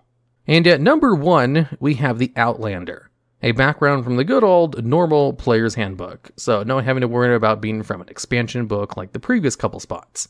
And the Outlander has a special trait called Wanderer, which allows you to have an excellent memory of maps and geography, and allows you to recall the general layout of terrain and special features around you, which is situationally useful, but the important part of Wanderer is the fact that, in addition to this, you can automatically find fresh food and water for yourself and up to 5 other people each day, assuming you're on a land which has food and water. So if you're stuck in the middle of a volcano, you won't be able to use Wanderer to get your party food. But pretty much everywhere else is fair game. Normally, if you wanted to find food on the land you're in, you'd have to do a foraging check, which is a survival roll that has a DC set by the DM, appropriate for how hard it is to find food in whatever land you're in. So if you're in the far north in a frigid blizzard, it might be incredibly difficult to find food from the land, and you could just have a foraging check as high as a 15 or 20. But with the Outlander background, you just kind of ignore that and automatically find food as long as it's available. And just because the food is scarce doesn't mean it's not available. So even in a campaign setting like Icewind Dale, which takes place in a frigid winter, you'd be able to automatically find food. So the Outlander background kind of allows you to completely counter any kind of survival game, where part of the game might be trying to find food in order to stay alive. With the Outlander background, that's no longer a thing you need to worry about, unless there's literally nothing for you to find, in which case you'd have other problems to worry about. In fact, the Outlander background is so good in those situations that it's often banned in any kind of survival game, because it makes it too easy to find food with its auto-success foraging. Now, the reason Outlander is above the Gruul Anarch, which basically has the same feature but inside cities, is because it's more useful to find food out in the wilderness than it is in cities. The Gruul Anarch is also really good for its background features, especially since you get more benefits than just being able to find free food that are also pretty useful. But because the Outlander background is so strong that it breaks survival games, it kind of is the best background feature in the game. Now, the proficiencies you get with the Outlander background are appropriate to survival, as you get proficiencies in survival and athletics, but the other stuff is pretty standard minor stuff. You're not getting any S-tier proficiencies like with the Urchin or the Courtier, but you are getting an S-tier special ability. And with the default rules allowing you to just kind of pick whichever proficiencies you want as long as you think they're appropriate, which also includes picking whatever special feature you want from any of the other backgrounds. So if you wanted to build a bear your best background, picking up the Wanderer special feature is one of the best ones you could pick. And then just pick all of the best proficiencies, like Persuasion, Perception, Stealth, or Thieves tools. And for the Outlander's ability to just completely break survival games, whereas none of the other special abilities really break anything with their usefulness, I think it has to take #1 spot. Ability checks sometimes happen more often than combat encounters, and a lot of classes, backgrounds, and races give you the ability to gain proficiency in some of the skills. But which ones are actually the best? In this list, we'll be going over the 10 best skills that you should probably want to pick a proficiency in. And at number 10, we have Medicine. Now, many people actually consider the Medicine skill to be almost useless, because if you have a healer in your party, then you don't ever really need a Medicine check, outside of a few niche situations where you might want to determine how long a body has been dead for, where a DM could probably just use Investigation instead. However, Medicine is one of the few skills in the game that actually has combat benefits. You see, if there is a downed party member, you can use an action in order to perform a Medicine check in order to stabilize them so they no longer have to roll death saving throws. And the DC to stabilize someone is only 10. So, normally you have about a 50% chance to stabilize someone with a Medicine check, assuming no other modifiers to your Wisdom or Medicine skill, where they then regain 1 hit point if they're not healed after 1d4 hours. So having any increase to your Wisdom is just a bonus on top of this, which makes it easier to save someone. The reason most people consider Medicine useless, though, is because a healer can get someone up and actually back into the battle with just literally any form of healing. And also, a healer's kit can expend 1 of its 10 charges in order to immediately stabilize someone without having to perform a Medicine check. So because most parties have someone who can heal, or a healing potion, you don't need to perform a Medicine check very often in combat, where just healing someone up is mechanically better. And also, you can completely replace the need of a Medicine check with just a simple basic item, and only using 1 of its 10 charges of that healer's kit. But sometimes you only have one party member who's a healer, and maybe they're the one who just went down and needs to be stabilized. And maybe no one in your party did buy a healer's kit, because I've never had a party that bothered to buy one. In fact, I've seen more Medicine rolls than people using healer kits in my times of playing D&D. So, for Medicine being purely an actual beneficial skill to use that can potentially save someone's life, I have it in the top 10 even if technically it is kind of not a very used skill, especially compared to the top 9. And at number 9, we have Sleight of Hand. Sleight of Hand simply determines how well you're able to steal things from another person without them noticing, the ability to plant something on someone else without them noticing, or to conceal an object on your person from someone else. So Sleight of Hand in everyday life is not a super useful skill to have, but in D&D, these kinds of occasions come up a lot more than you'd think. I don't think I've ever been in a game where sleight of hand wasn't needed a handful of times, and sometimes where it's been absolutely crucial to some plot points. Like the first chapter of The Wild Beyond the Witchlight basically requires someone to succeed a sleight of hand check in order to progress the story without getting a bad result. And sometimes you just might need to steal something from a bad guy without defeating them, or sometimes you're playing a rogue who just wants to steal for fun. Whatever the case, out of the 18 skills in the game, sleight of hand is one of the more useful ones, but definitely not a heavily used one like some of the higher spots on this list. And at number 8, we have investigation. Investigation is a skill that's used in order to make deductions based on clues that you can already see, kind of like Sherlock Holmes trying to figure out what happens in a crime scene. You don't use investigation in order to find missing pieces.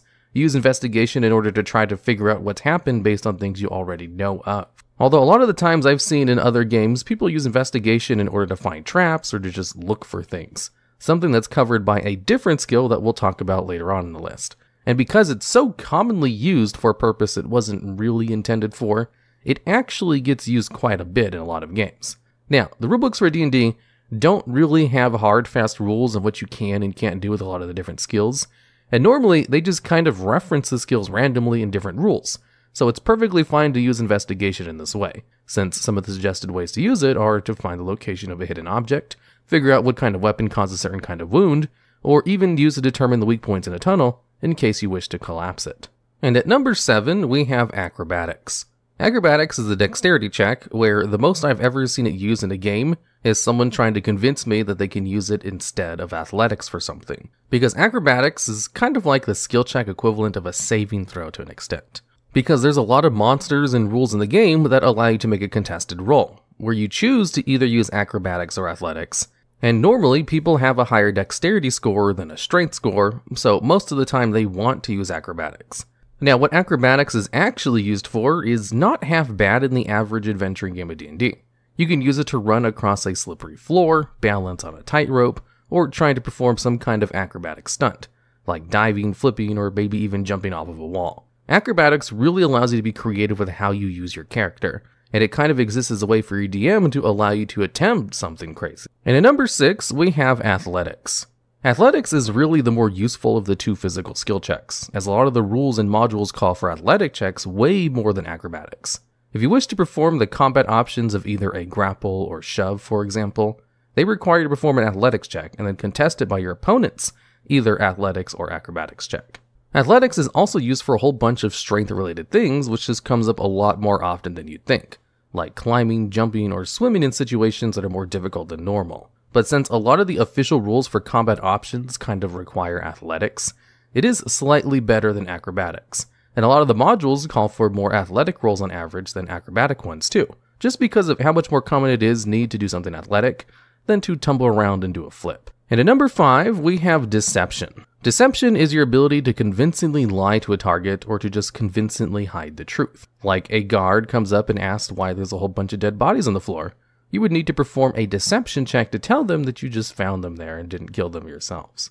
Or if you're trying to pass yourself off in some kind of disguise, you'll probably need a lot of deception checks in order to navigate your way socially through whatever you're using the disguise for. Or if you're just trying to con someone, deception is generally the social skill used in that situation. While deception does come up quite a bit in the average game, there's a big problem with deception where players will sometimes argue that they should not need to use deception if a DM asks them specifically to use it in a situation. Like, for example, if a guard comes up to your party and asks why there's a whole bunch of dead bodies on the floor, and someone tries to give an explanation of what happened, a DM might reasonably call for a deception check, where I would probably see party members that would definitely argue that they're not technically lying and just telling them what happened and just leaving out the truth. Or some other kind of mental gymnastics. Basically, players don't like to make deception checks unless they specifically ask for it. And I've seen this happen many times in different kinds of games with many different groups as well. And the reason is because there's a certain amount of risk involved in failing a deception check when compared to just a normal persuasion check. But this also goes to prove how often deception comes up, so it's definitely a great skill to have a proficiency in. And at number 4, we have the insight check. Now, the official way to use insight is that it's basically your way to read the true intentions of a creature. like if you're trying to determine if they're lying or to predict their next move. The way it's actually used in games is just straight up as a lie detector. In fact, players get really upset if you don't use it exactly like a lie detector. So, while it might not be a lie detector, as there are certain spells that are supposed to give you the ability to detect lies, it's very commonly used as one anyway, which definitely makes it a very valuable skill. Even if you use it in its intended purpose, a successful insight check should give you some kind of indication that maybe they're not telling the truth, even if it doesn't tell you that they're specifically lying about something, which is still pretty useful. Incredibly useful even, to the point where it's one of the best skills in the game because of how often you do need to figure out if someone is lying to you or not, or at the very least to find out if your character notices something suspicious about someone that you can then investigate later. And at number 3, we have Stealth. This is another one of the few skills in the game that actually has combat benefits, and in fact the whole surprise mechanic is entirely dependent on high stealth scores, and some subclasses even get a whole bunch of benefits from being able to be stealth. The stealth skill is pretty self-explanatory in that it determines your ability to conceal yourself from enemies. So you may be able to slip past guards without notice, or sneak up on someone without being seen or heard, or to maybe get a surprise attack in. Depending on the game or what character you're playing, you may never use a stealth check at all. But when you do need to perform one, you'll definitely prefer to be able to do it with some kind of bonus, rather than trying to roll it without one, because they're generally pretty important when they do come up. And at number 2, we have Persuasion. Persuasion is a skill that you use when you're trying to get into the good graces of a person or a group of people, generally in a good-natured way. And since persuasion is a way you get people on your side without lying to them or yelling at them, it's generally the preferred social skill check of choice for a vast majority of players. Technically, intimidation also works for the same purposes, but in my experience and from what I've read online, people rarely use intimidation, even if they have a high charisma score, as DMs generally punish a failed intimidation check way harsher than they would a failed persuasion check, where both of them might accomplish the same thing on a success, to the point where people would just rather use persuasion over everything else anyway. Because if you fail an intimidation or deception check, then the target that you're trying to do those two things to might react very violently to someone threatening them or lying to them, whereas they probably wouldn't react very violently to a failed persuasion check, since you're not doing anything harmful in that process. And since persuasion usually has a better fail state, where you can just kind of keep trying, this is why people always argue to use persuasion rather than deception or intimidation. And since it is used so much for pretty much every social encounter, this is one of the premier skills to get a proficiency in, even if you don't use charisma as your main stat. In fact, some groups will power game their composition to have one player play the face of the party, and try to get expertise in persuasion just to always have them do the talking for every NPC. And it works very well, to the point where I've seen groups go so far as to yell at players who aren't the face of the party trying to talk to an important NPC. And at number 1, we have Perception. Perception is a skill that allows you to see, hear, or otherwise smell the presence of something else. Perception is basically your ability to perceive the world, and it's the only skill check in the game where your passive modifier perception gives you a failsafe where you can't possibly roll lower than your passive perception. And the explanation for this by one of the game designers was that your passive perception is always on, so you're always passively observing the world through your senses. So if you perform a perception check, it's impossible for you to have a lower score than your passive perception because you've already seen everything that's possible to see with your passive perception, and you can't possibly see less than that. And while technically there is a passive score in every skill check that can be used, your DM can choose to not use them except for passive perception. There's just special unwritten rules for passive perception.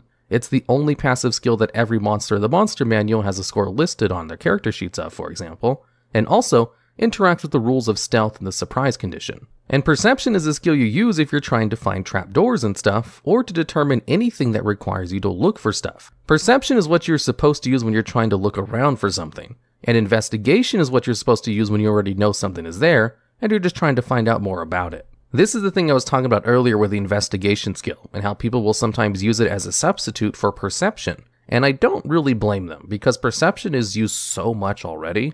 It kind of makes sense that you'd want to vary which skills people are using. Even though technically all you need is perception in order to determine all secret traps in a room and inside dungeons that you're going through.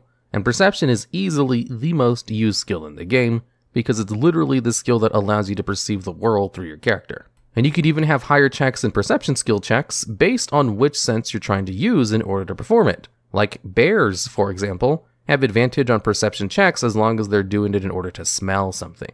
So perception and persuasion are the two best skills in the game. Everything else is kind of secondary, with cases being made that maybe stealth and insight are also super high-tiered skills.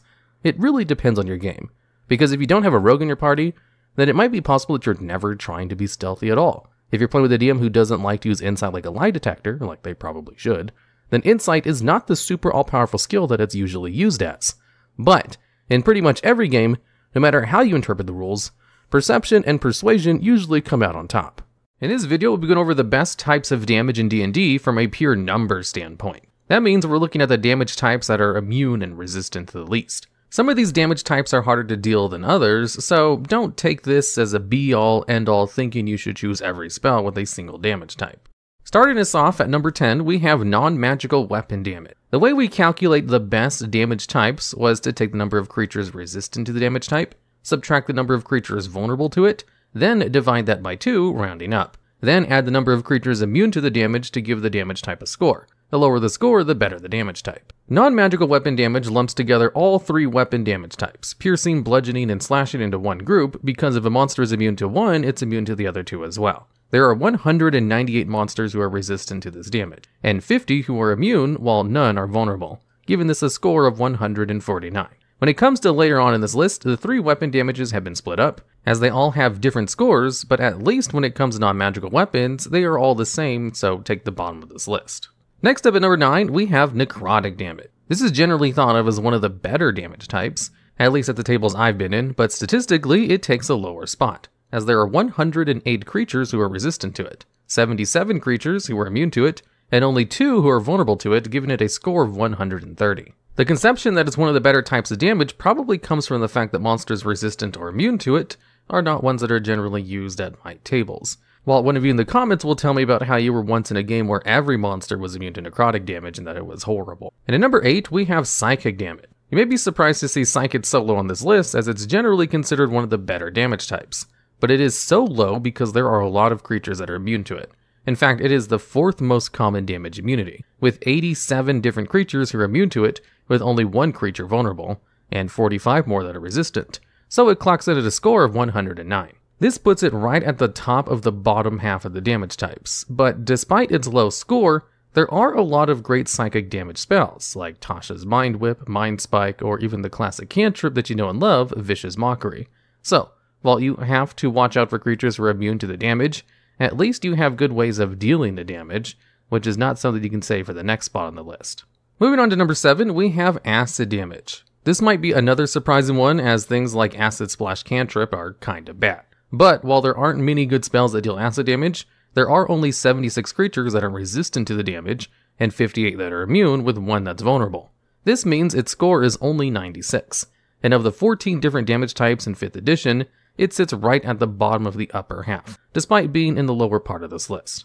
Outside of spells like Hunger of Hadar and Mel's Acid Arrow, you will be hard-pressed to find good sources of acid damage, as there are only 15 spells that deal acid damage. And of those, only 8 deal guaranteed acid damage, while the others just give you the option to choose acid for things like Chaos Bolt if you roll a die and that determines it.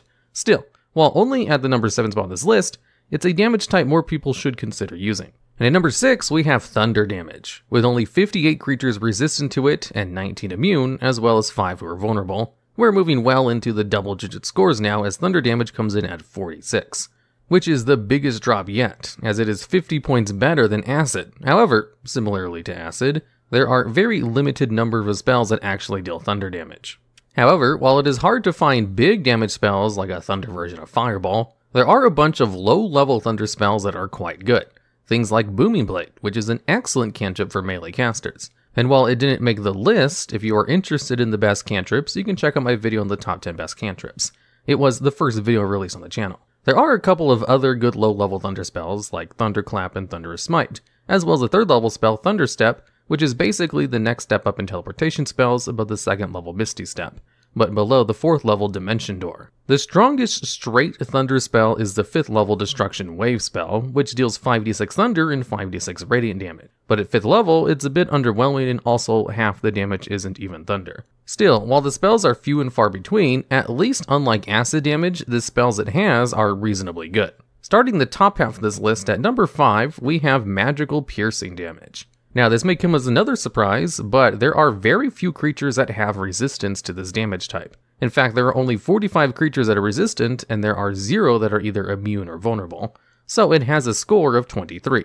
Exactly half the score that thunder damage got. Of the weapon damages, piercing is probably the easiest to deal, as pretty much all ranged weapons deal piercing damage, with the notable exception being the sling, which deals bludgeoning damage. This is also the only damage type that 0 creatures are immune to, so while you may run into creatures resistant to your +1 bow or rapier, there will be no creatures that will be immune to them. At least official creatures, your DM could always end up homebrewing a monster or just adding some extra immunities to an already existing one. And at number 4, we have magical slashing damage. Just like magical piercing, there are no creatures which are vulnerable to this type of damage, but there are 9 creatures who are immune to it. There is also 26 who are resistant, which is almost half the number who are resistant to magical piercing. Still, these two damage types are very similar, not just in that they come from weapons, but also in score. While magical piercing had a score of 23, magical slashing has a score of 22. So the addition of even a single new monster which is resistant to magical slashing damage would move this down to be tied with magical piercing damage. Now into the top 3. At the third spot on this list, we have radiant damage. This is probably the least controversial spot on this list, as most people consider radiant damage to be good, and by the numbers, it is good. There are 22 creatures resistant to it, 11 creatures immune, and a massive 13 creatures vulnerable. While 13 might not seem like a lot, vulnerabilities are quite rare in 5th edition, and this is one of the only 3 damage types that have double-digit numbers of creatures who are vulnerable to it. And just like it takes the third spot on this list, it is also the damage type that has the third most creatures who are vulnerable to it. All this comes together and gives it a score of 16, which is pretty amazing. And there are some great spells out there that deal radiant damage too. From classic low-level spells like Sacred Flame and Guiding Bolt, all the way up to things like Sickening Radiance and Spirit Guardians, and for more info on why Spirit Guardians is good, you can check out my video on the top 10 4th level spells. And at number 2, we have Force Damage. I know this will be a shock to most of you, as this did not take the number 1 spot on this list, but there are 9 creatures resistant to Force Damage, 5 creatures immune, and 2 creatures who are vulnerable, which gives Force Damage a score of 9. Technically 8.5, but we're rounding it up to 9. Now, despite not taking the top spot, it is the least resisted damage type, and the only damage type that is resisted by a single-digit number of creatures. There are some great force damage spells too, things like Spiritual Weapon, which didn't make it into my top 10 2nd level spells video, but in the comments you all disagree thinking it should have. Also, Dark Star from Explorer's Guide to Wildmount, and the best damaging cantrip in the game, Eldritch Blast, which did make it into my top 10 cantrips video, as well as Magic Missiles, which you can learn about in my top 10 1st level spells video. And while it may not be the best damage type, it is the best spell damage type, and will serve you well in almost every situation. Just try not to run into a room full of helmed horrors. Now, before we go to the number 1 spot, I want to go over the damage types that did not make the cut for the top 10, as there aren't enough to make a top 10 worst damage types video, and I refuse to lower myself to make top 5s as those are too low effort and means you didn't really try. So, the 4 damage types that didn't make the cut are lightning damage, with a score of 165, fire damage with a score of 217.5, rounded up to 218, cold damage with a score of 218, and by leaps and bounds the worst damage type in the game, as any of you could have guessed, poison damage with a score of 582. Fire is the damage type that the largest number of creatures are vulnerable to, but that doesn't help it too much, as it is only half a point better than cold damage, because of just how many creatures are immune to it. Next to poison damage, fire damage is the most common damage immunity amongst creatures, while cold is the most common resistant damage type, followed by non-magical weapons. The reason lightning damage was beaten out by non-magical weapon damage is that it has nearly twice the number of creatures immune to it.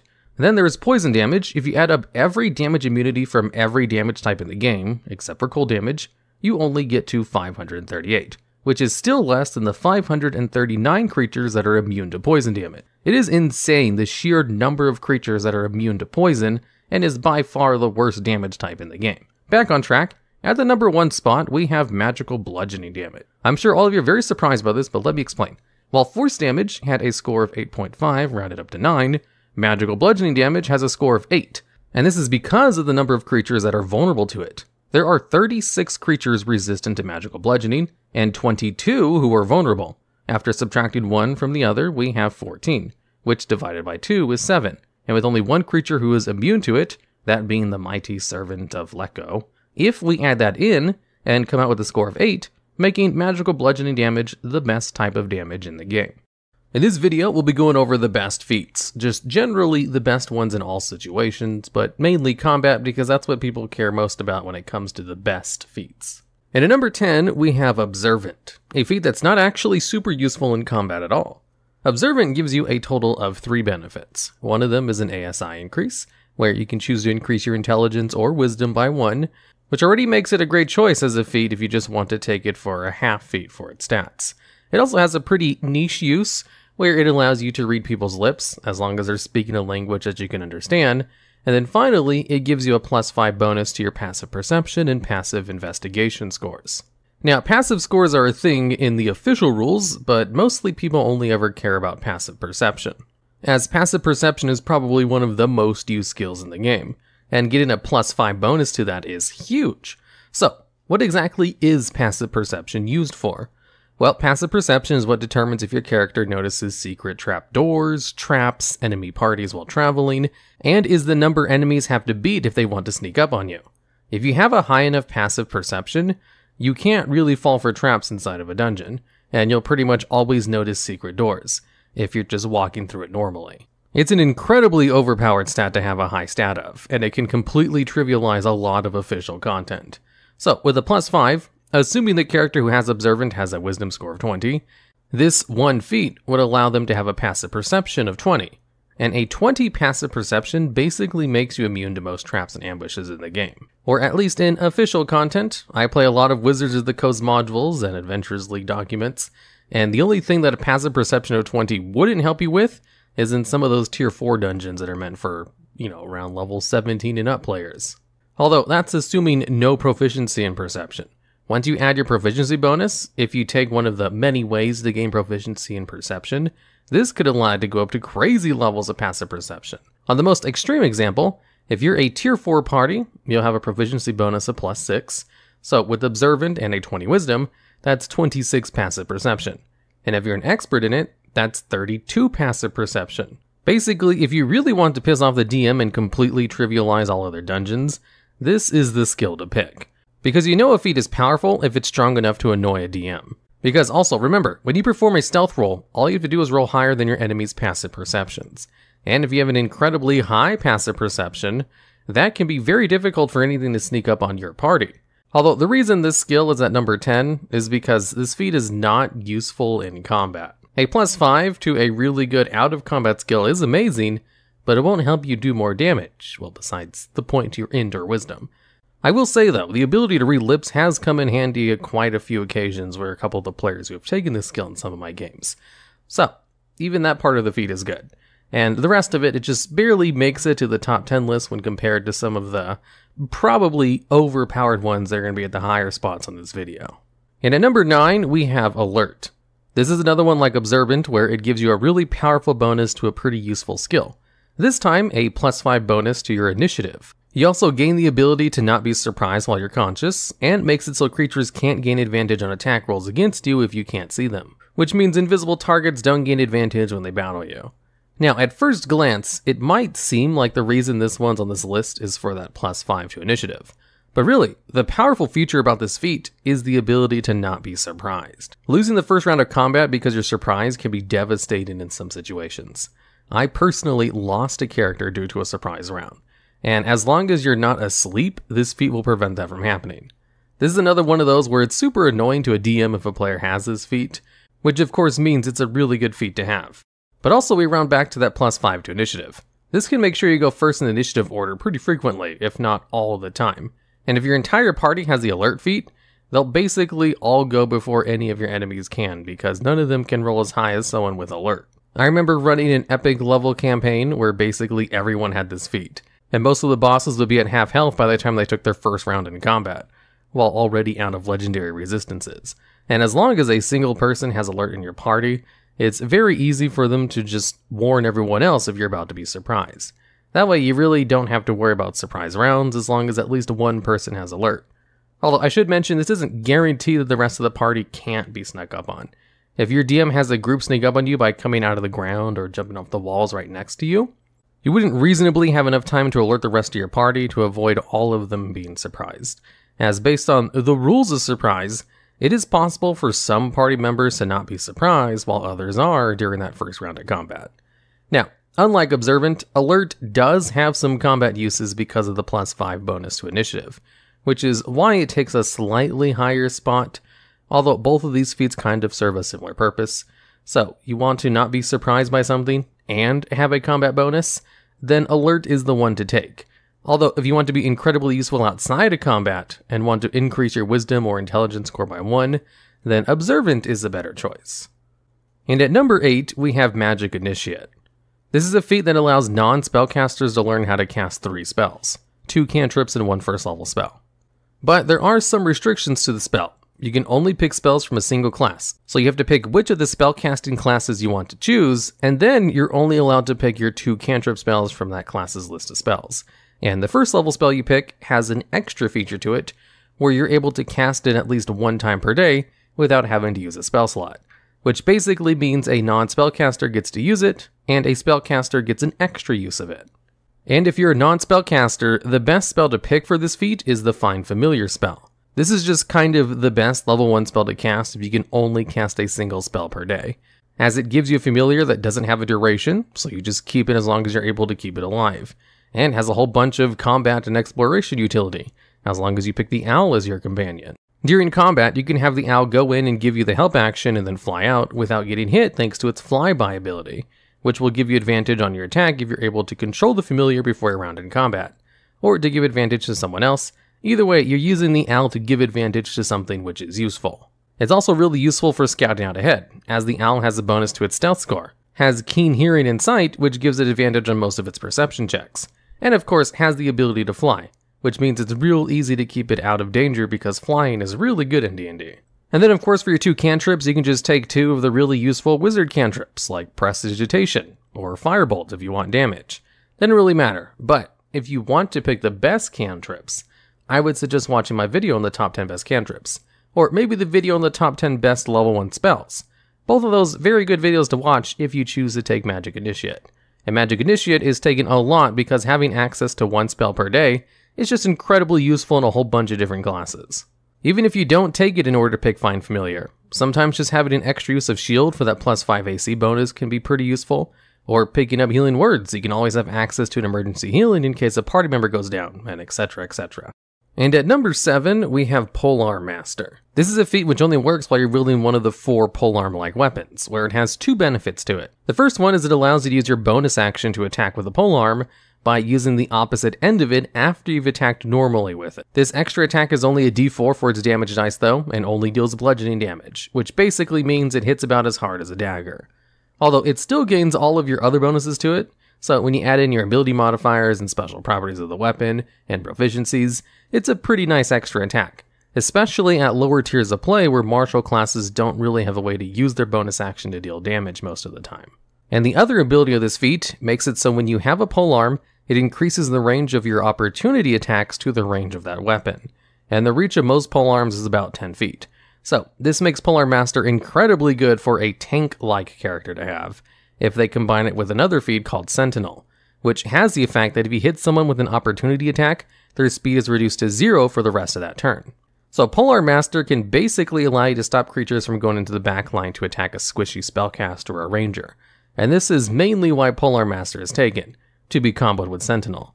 And with the amazing reach, Polearm Master is really easy to almost always get off an opportunity attack with this combo, while also getting extra damage in the early tiers of play thanks to that bonus action attack it gives you. And the only reason I have Polearm Mastery not towards the top of this list, even though it's a very often taken feat, is because on its own, it's not really as strong as a lot of the higher spots, and it's mainly comboed with another feat in order to reach its full potential anyway. But on its own, it's still good enough to make the list, if only at the number 7 spot. And at number 6, we have Crossbow Expert. This feat has 3 beneficial features of it. One of it allows you to ignore the loading qualities of a crossbow if you're proficient with them, which basically means you're able to multi-attack with them. It allows you to not have disadvantage with the ranged attack rolls if a hostile creature is within 5 feet of you, and if you use your attack action with a one-handed weapon, you can use your bonus action to attack with a hand crossbow you are holding. So just like with Polearm Master, it gives you a bonus action attack, and a hand crossbow hits for 1d6 damage, so they're not half bad. And just like with Polearm Master, Crossbow Expert gives classes who focus on ranged attacks a bonus action attack at early levels, which is incredibly powerful if combo with Sharpshooter, which can allow you to add 10 extra damage to your ranged attacks. In fact, the Crossbow Expert Sharpshooter combo is probably one of the highest damage dealing things you can do in tier 1 levels of play, if you have a way to gain 2 feats early. And most people who use bows will try to get these 2 feats anyway. Now, there is some complications with this feat and the bonus action attack, since even though you ignore the loading properties of a weapon, you still need a free hand in order to put the ammunition into the weapon in the first place. So you can't just dual wield 2 hand crossbows. Well, you can, but you'll only be able to fire them once before you have to drop one of them in order to reload. The loading property is different from the ammo property, and the ammunition rule specifically states that you need a free hand in order to load a weapon. So what you could do is just have like a whole bunch of hand crossbows already preloaded in a bag of holding, and then just keep pulling them out so that you can dual wield that way. Otherwise, you only get this bonus action one time a fight normally, unless you drop the weapon in your other hand in order to reload, and then use your one free item interaction to pick it back up. Or if you ask your DM really nicely to allow you to do it and ignore the ammunition rules. And Crossbow Expert is one of the most commonly picked up feats on characters who use ranged attack rolls, but not for its ability to bonus action attack with the crossbow. It's actually the second part of the effect that's super useful, because you see, it doesn't specify that it only works with crossbows. So having Crossbow Expert makes it so any ranged attack roll doesn't have disadvantage if there's a hostile creature in front of you, which means you can use this in order to not have disadvantage on spell attack rolls if you're trying to attack them in melee. And there are some classes that like to get into melee with their spells and attack rolls, so Crossbow Expert is commonly taken if they don't want to have disadvantage on any of those rolls. Because of that effect, Crossbow Expert is just a useful skill to have on pretty much any class that specializes in ranged attack rolls, regardless if you ever use a crossbow or not. And at number 5, we have Elven Accuracy. This is a feat that can only be taken by elves or half-elves, and gives you 2 benefits. One of them is an ability score increase for one of your 4 different ASIs, basically anything except Constitution or Strength. Then it has another one, where if you have advantage on an attack roll that uses Dexterity, Intelligence, Wisdom, or Charisma, you're allowed to reroll one of those dices once. Now, what this means is normally when you have an attack with advantage, you're able to roll 2 dice and then pick whichever one is higher. With Elven Accuracy, you then pick the lower of those 2 rolls and then re-roll it, which essentially allows you to have super advantage, as you're able to roll 3 separate dice in order to pick the highest, rather than 2. So if you really want to hit someone with an attack roll that uses one of those 4 ability scores as a modifier, Elven Accuracy is definitely going to help you hit stuff. In fact, Elven Accuracy is commonly banned in most games, because of its supposed overpoweredness with the ability to increase your chance to hit. Even though, if you do the math, it only provides about a 10% extra chance to hit. For example, if you only need to roll a 10 in order to hit a target, you have a 55% chance of rolling a 10 or higher. With advantage, you have an 80% chance, and with super advantage provided by Elven Accuracy, then you have a 91% chance, which is only 11% more to that advantage. It does still increase your chance to hit for sure, but it's not as drastic, since you already have a higher chance to hit because of the advantage itself. But this really comes into play when you're trying to min-max the numbers, and the fact that it gives you more chances to crit. Normally, you only crit on a roll of 20, and some classes, like the Fighter Champion, can crit when they roll an 18 to 20. So being able to roll 3 dice and then pick whichever one crit is the best way to use Elven Accuracy. Because with Elven Accuracy and playing a Fighter Champion, your chance to crit from advantage goes from 25% to almost 50%. So if you want to maximize your ability to crit, you definitely want to take Elven Accuracy, assuming you have a way to reliably gain advantage. Otherwise, normally it only increases your chance to hit by about 10%, which is like having an extra +2 to your attack roll, whereas having advantage is like having a +5. Still a strong feat, don't get me wrong, just not so strong that it's ban-worthy like a lot of DMs do with it. And at number 4, we have Warcaster. Funny enough, this is probably one of the most picked feats in the game, where what this does is you can only pick this if you have the ability to cast at least 1 spell. Then it gives you advantage on Constitution saves to maintain concentration, which is excellent for any class that regularly uses concentration spells, which is a lot of spellcasters.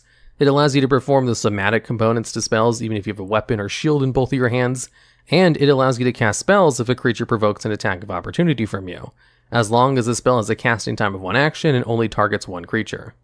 And Warcaster is comboed very well with Crossbow Expert, so that you can blast them with a ranged attack in melee range. Or if you're playing some kind of battle mage, you could use spells like Booming Blade, or just use a touch range spell like Shocking Grasp or Inflict Wounds. This is an excellent way to be able to cast spells outside of your turn. So part of the reason this feat is so commonly taken is because all 3 of its features are incredibly useful. Being able to gain advantage on concentration saves is huge, because remember with constitution saves, if you're concentrating on a spell and you have to perform one of the saves if you take damage, the DC of that is 10 or half the damage, whichever is higher. So most of the time you're trying to beat a constitution save of a DC 10, and having advantage on that saving throw gives you about an 80% chance to pass it, whereas normally you only have a 55% chance, assuming no other constitution modifiers, which is usually not the case. It's usually higher than that. Also, being able to actually cast spells while holding a weapon or shield is useful for a whole bunch of classes, not just battle mage-like characters, like a cleric who wants to hold a shield, or a paladin or something, because you do need a free hand in order to perform somatic components, and a lot of spells have a somatic component, which basically means just like waving your hand in order to do whatever the spell requires of it. Otherwise, if you want to cast a spell and your hands are occupied, you can basically only perform verbal component-only spells. And there aren't a lot of spells which only have verbal components. Most of them have a somatic component as well. And of course, being able to use spells outside of your turn with your opportunity attack is huge. Even if you're limited to only spells that target 1 creature, this can let you use stuff like Inflict Wounds, which is one of the hardest hitting level 1 spells and has a touch range. This could turn your cleric into one of the highest damage dealers in the group at early tiers, assuming you get off that 1 attack of opportunity. Basically, if you cast spells, this is a great feat to take, as it kind of covers all the bases depending on what kind of spellcaster you are. If all you care about, though, is the ability to have advantage on constitution saves for your concentration, and you don't think you'll ever use the other 2 features, then instead you could take the resilient feat and just pick constitution, which will give you proficiency in that saving throw. Although even then, you can double up with resilient constitution and Warcaster to make it so you're both proficient in constitution saves and have advantage on them for their concentration checks. And at number 3, we have Sentinel. This is a really good feat to take on frontline fighters if you want to make sure you stop creatures from trying to go to the backline or just move away from you. What it does is if you hit a creature with an opportunity attack, that creature's speed becomes 0 for the rest of the turn. This isn't a grapple that they can escape from either, they just lose the rest of their movement. Also, if the creature tries to disengage to run away from you, you can still use a reaction for an opportunity attack. As with this feat, you can just now ignore the disengage action, which is kind of huge. With Sentinel, creatures literally cannot get away from you without getting a chance to attack them, unless they teleport or something. And also, if a creature within 5 feet of you attacks a different target other than you can use a reaction in order to attack them. So if an opponent stays close to you and attacks anyone but yourself, it'll basically make sure your reaction is always used for some kind of attack. With Sentinel, your reaction is almost never going to go to waste, and it's even more deadly if comboed with Polar Master, which increases your reaction range to 10 feet. And it can also be comboed with Warcaster in order to cast spells and reduce their speed to 0. This is incredibly good, especially if comboed with Polar Master, to just shut down anyone from running away or to stop creatures from running into your backline. And there's lots of rounds in which martial classes will probably never use the reaction, but with Sentinel, you're almost always guaranteed to attack something with it. Which is why it's incredibly good, and super annoying for DMs if a character has this feat, and they're fighting an important NPC that you want to get away. It's really hard for a creature to run away from someone with Sentinel, unless you just straight up teleport or incapacitate them first. And at number 2, we have a dual spot with Sharpshooter and Great Weapon Master. Both of these feats kinda do the same thing, so I thought I would just combine them together. Sharpshooter has 3 benefits to it. One of them is you don't have disadvantage on attacks that are made at long range. Your weapon attacks also ignore all but full cover.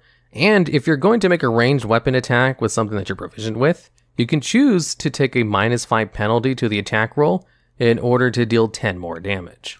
And this ability is not once per turn or require any kind of resource, so you can just add this 10 extra damage to all of your attacks, which is super deadly at early levels, where the average damage a person can put out in 1 turn, if optimized and rested, is around 10. Especially if comboed with something like Crossbow Expert and getting 2 Sharpshooter attacks per turn. Now, Great Weapon Master has 2 benefits. One of them is pretty niche, where if you score a critical hit or reduce a creature to 0 hit points with an attack, You can then make a melee weapon attack as your bonus action. And its other effect is if you're going to make a melee attack with a heavy weapon that you're proficient with, you can choose to take a -5 penalty to the attack roll in order to add 10 damage to that attack. Assuming it lands, of course.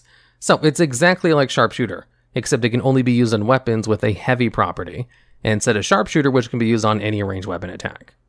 Now, both of these feats are excellent, some of the best feats you can take on a character who has a melee weapon or a ranged weapon, because having a +10 damage to your attacks is kind of overpowered. Even at high tier levels of play, when your chance to hit is so high that a -5 penalty is almost negligible, just having an extra 10 damage to all your multi-hits is just going to add up over time. So the downside to these two feats is supposed to be that -5 penalty, which is technically a 25% less chance to hit. But a lot of builds can just increase their chance to hit through a whole bunch of skills they take anyway, and some classes can just give themselves advantage. And if you have Elven Accuracy in addition to that, then the -5 penalty is not really a big deal. Like an 11th level Samurai Fighter, for example, they have an ability to use their bonus action to give them advantage on all their attack rolls. So if they attack with their turn and they use Action Surge to attack again, having Great Weapon Master or Sharpshooter would allow them to deal 60 extra damage that turn with all those multiple attacks, all at advantage, and no other feat can really give them that much extra damage. Great Weapon Master and Sharpshooter are so much better than all the other feats when it comes to increasing your damage, that it seems kind of intentional in order to allow them to keep up with spellcasters, who are absolutely bonkers at higher levels. A high-level spellcaster can kind of win any encounter by themselves because of just how versatile those high-level spells can be. So if these two feats are so overpowered, how could anything possibly beat them at the number 1 spot? And at number 1, we have Lucky. Lucky is a feat which gives you 3 luck points.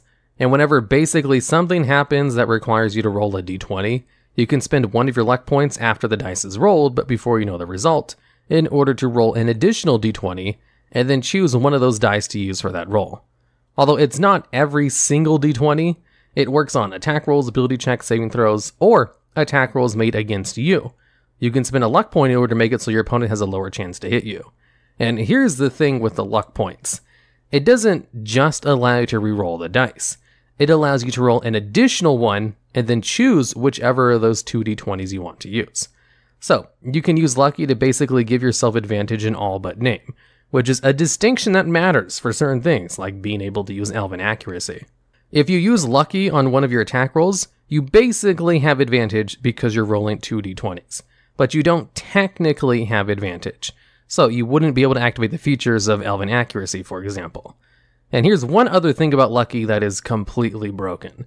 If you have disadvantage on a roll, that means you roll 2 d20s and then pick whichever is the lower the result.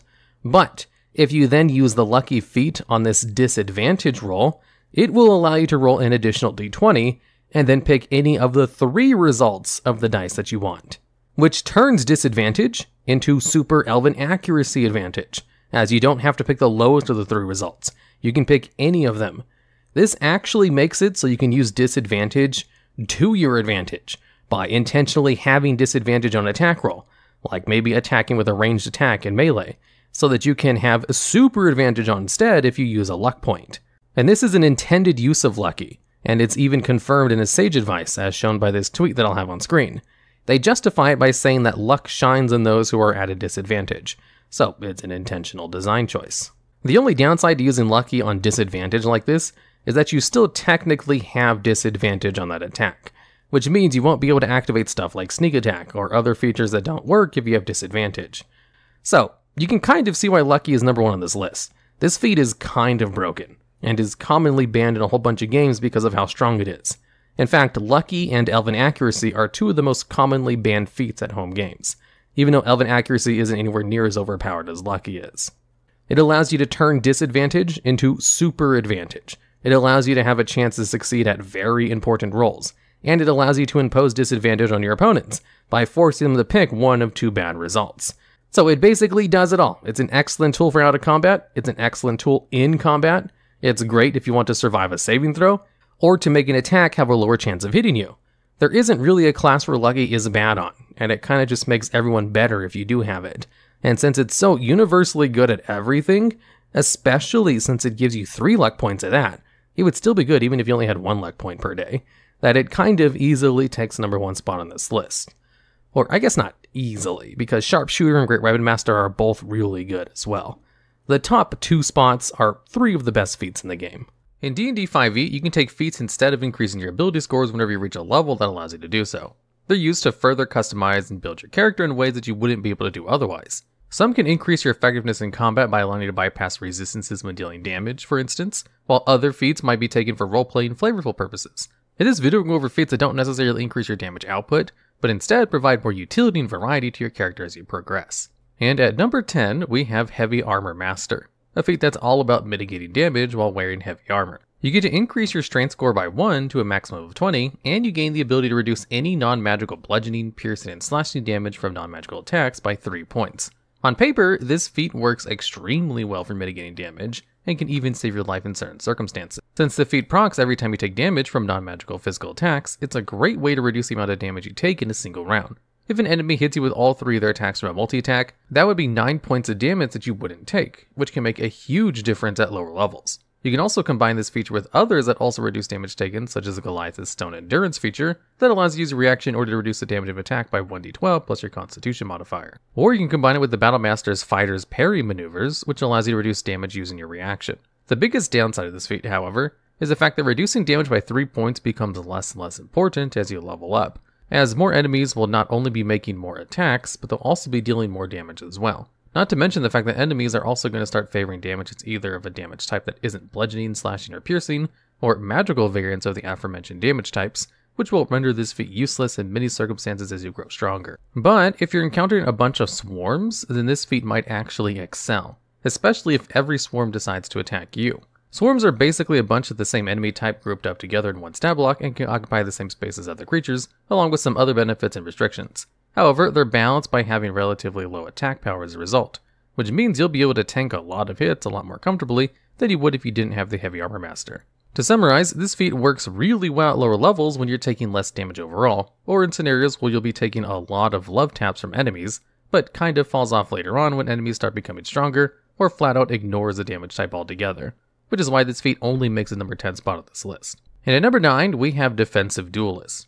All this feat does is allow you to use a reaction in order to add your proficiency bonus to your AC whenever you're hit with a melee attack, as long as you're wielding a finesse weapon that you're proficient in. There's not really too much to say about this feat, as all it does is allow you to potentially turn a hit into a miss, which can be very useful if you're a rogue or any other type of character that likes to wield a finesse weapon like a dagger, whip, or rapier. And unlike the shield spell, which allows you to add a flat 5 AC against all attack rolls until the start of your next turn, this feat only lasts for 1 attack. However, being able to potentially mitigate 1 attack per round can still be pretty good, as it means you won't die as quickly, which makes this an excellent tool for something like a swashbuckler rogue, who tend to favor getting into creatures' faces and grabbing their attention. So, like Heavy Armor Master, the uses for this are a bit limited in terms of how you can use the feat. However, unlike Heavy Armor Master, you do get more use out of this feat as the campaign progresses, since it scales off of your proficiency and can be used on any melee attack roll, including magical ones, making this feat only slightly higher on this list in comparison. And at number 8, we have the Chef feat. This feat allows you to increase your Wisdom or Constitution score by 1 to a maximum of 20, while also granting you proficiency with cooking utensils if you don't have it already. As part of a short rest, you can prepare food to a number of creatures equal to 4 plus your proficiency bonus that grants your party an extra 1d8 of healing whenever a creature you provide a meal for spends 1 or more hit die to regain hit points. And with 1 hour of work, or whenever you finish a long rest, you can cook a number of treats equal to your proficiency bonus that, when consumed as a bonus action, grants that creature temporary hit points equal to your proficiency bonus, allowing them to have a small buffer of health at the start of the day. This feat doubles as both a flavor feat as well as a generally useful one by giving your party members a temporary benefit, as well as some extra healing during short rests, which is all you can really ask for when it comes to good feats.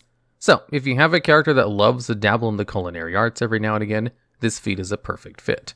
And an extra 1d8 healing per short rest is 1d8 more hit points that you wouldn't have had before this feat, which can help conserve your party members' hit dice just a little bit better. The temporary hit points granted from this feat are kind of low when compared to other ways you can obtain temporary hit points, but to put this into another perspective, being able to mitigate a total amount of damage equal to your proficiency times the amount of party members you have, assuming you make enough treats for your entire party, is actually pretty good. So if you make treats for you and 3 other party members, if we assume you have a proficiency of 4, you can effectively mitigate a total of 16 hit points of damage spread across you and your friends. And you can do this as part of a long or short rest since it only takes an hour to cook up these special treats. so there's no hindrance or extra work involved in making this feat work. Plus, while not really an effect of this feat, having a chef in the party could be very useful when it comes to boosting overall morale of the party just before or during a dungeon crawl, as fighting on an empty stomach isn't really optimal for budding or even experienced adventuring parties alike. This feat's ability to provide a fantastic flavor option for characters with a love for cooking, as well as additional benefits throughout the day, is why this feat makes this list, even if it's not the most useful feat you can take. And at number 7, we have Gift of the Metallic Dragon, a feat introduced in Fizbank's Treasury of Dragons sourcebook. When you take this feat, you're granted access to the Cure Wounds spell, which you can cast without expending any spell slots once per long rest. You can also use your own spell slots in order to cast the spell, and the spellcasting modifier for Cure Wounds bonus healing depends on your choice of intelligence, wisdom, or charisma whenever you first take this feat. The second thing this feat allows you to do is manifest wings that can protect you and your allies by letting you use a reaction to add your proficiency bonus to the AC of you or your ally within 5 feet of you that gets hit with an attack, potentially causing the attack to become a miss instead. And you can do this a number of times equal to your proficiency bonus, and you regain all expended charges whenever you finish a long rest. This feat basically works like Defensive Duelist, except you can also use it in order to protect your friends from harm as well, and comes with less restrictions on how it can be triggered. Defensive Duelist requires you to be hit with a melee attack in order to be able to defend against it, while Gift of the Metallic Dragon requires any attack roll, which can include ranged spells and attacks as well. The only caveat is that you can't use it every single round due to the limited amount of uses per long rest. However, this is still quite good when used to mitigate incoming damage that might otherwise be fatal to someone in your backline. The other restriction is that you do need to be within 5 feet of the one you wish to protect, which can limit who you can protect depending on your class. A ranged build might use this to protect their mages and healers, or other ranged allies, while more upfront builds, like barbarians, can make better use of this alongside their paladins and melee-based rogues. And the fact that, unlike Defensive Duelist, you don't need to be proficient in any kind of weapons in order to be able to trigger this reaction, making this so much more versatile and easier to use.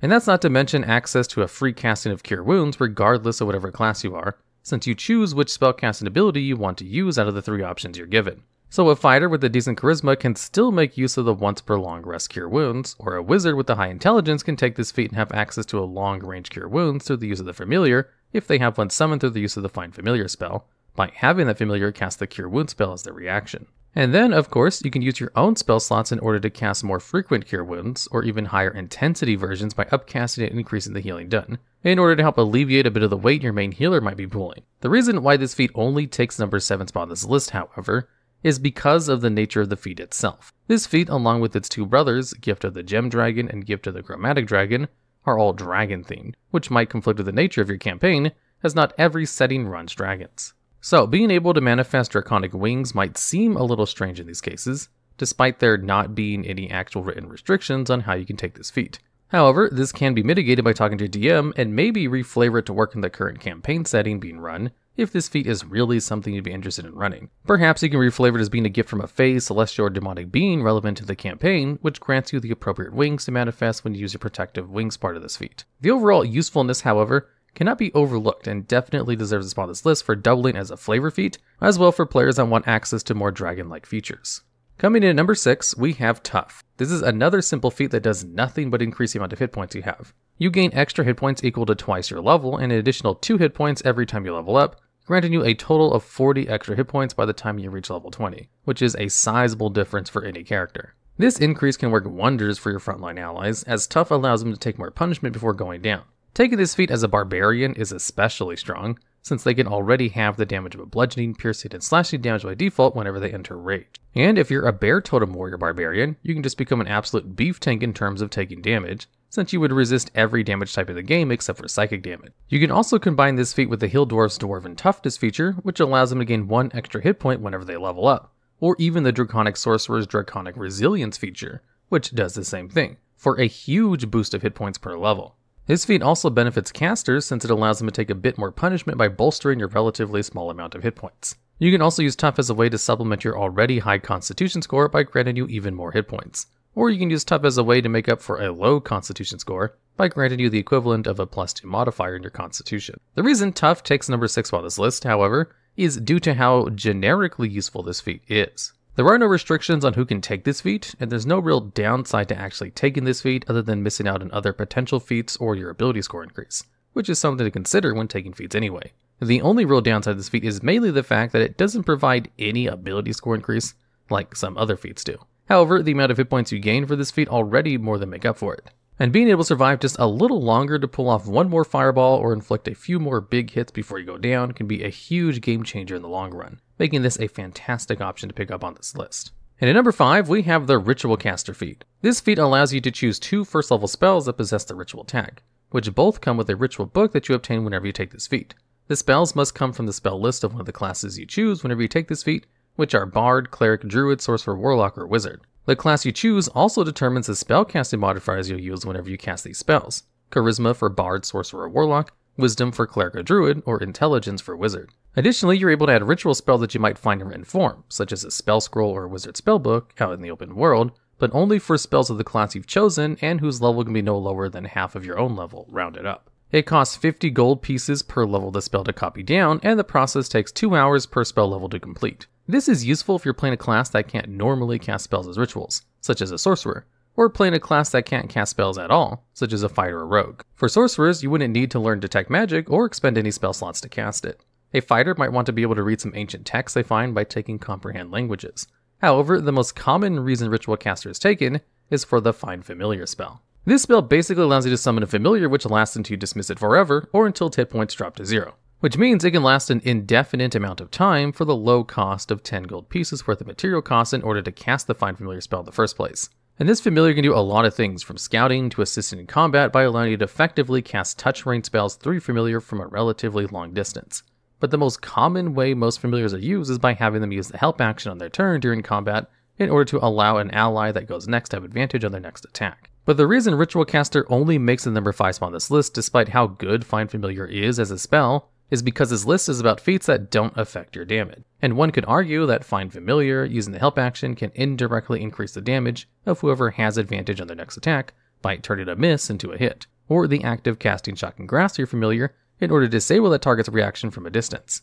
All of which can technically be seen as dealing more damage than you normally would have been able to, which isn't quite what we're looking for in this list. Despite this, however, there are still some relatively good, albeit niche, spells you can take with Ritual Caster that make this feat deserving of being on this list regardless. Detect Magic and Identify are both great for determining the properties of magical items without needing to first prepare or learn the spells in the first place, while also conserving spell slots for potential combat or encounters. Tensor's Floating Disc can help transport important goods your party might discover in a dungeon that they normally might be able to carry out themselves. Alarm can be used to help set up a defense system that can alert you and your party members of trespassers in an area, and the list goes on and on. There are also some decent ritual spells you might be able to learn at higher levels that can prove even more useful.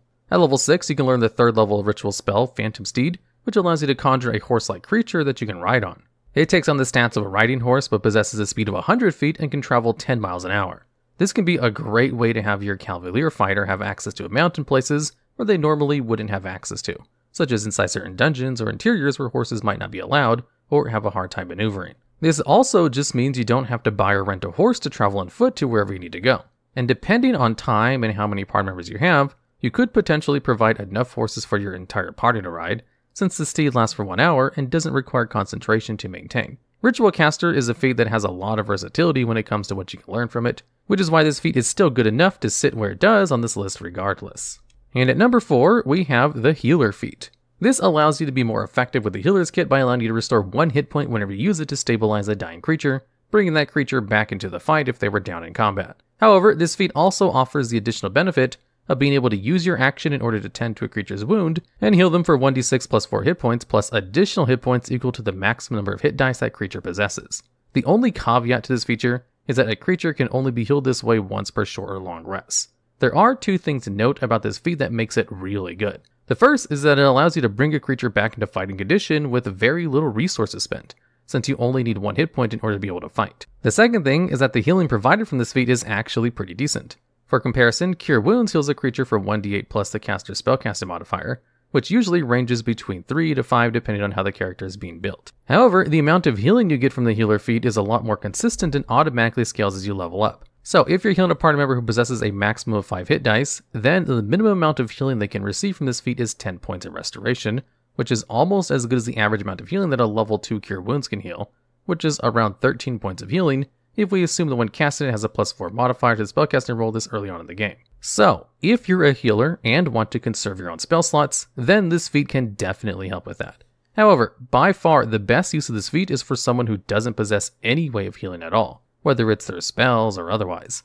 A fighter being able to rush to someone's side and instantly heal them for a good chunk of hit points can be a massive boon to the party, and can help alleviate the burden of your healer when things start to get intense. You can also use the healer's kit on everyone right before a short rest to grant additional healing and conserve hit dice for everyone, since you'll be able to heal them again right after the rest is finished. This feat can also work as a great flavor feat for battle medics who've had to learn how to bandage up their comrades while in the midst of battle, for instance.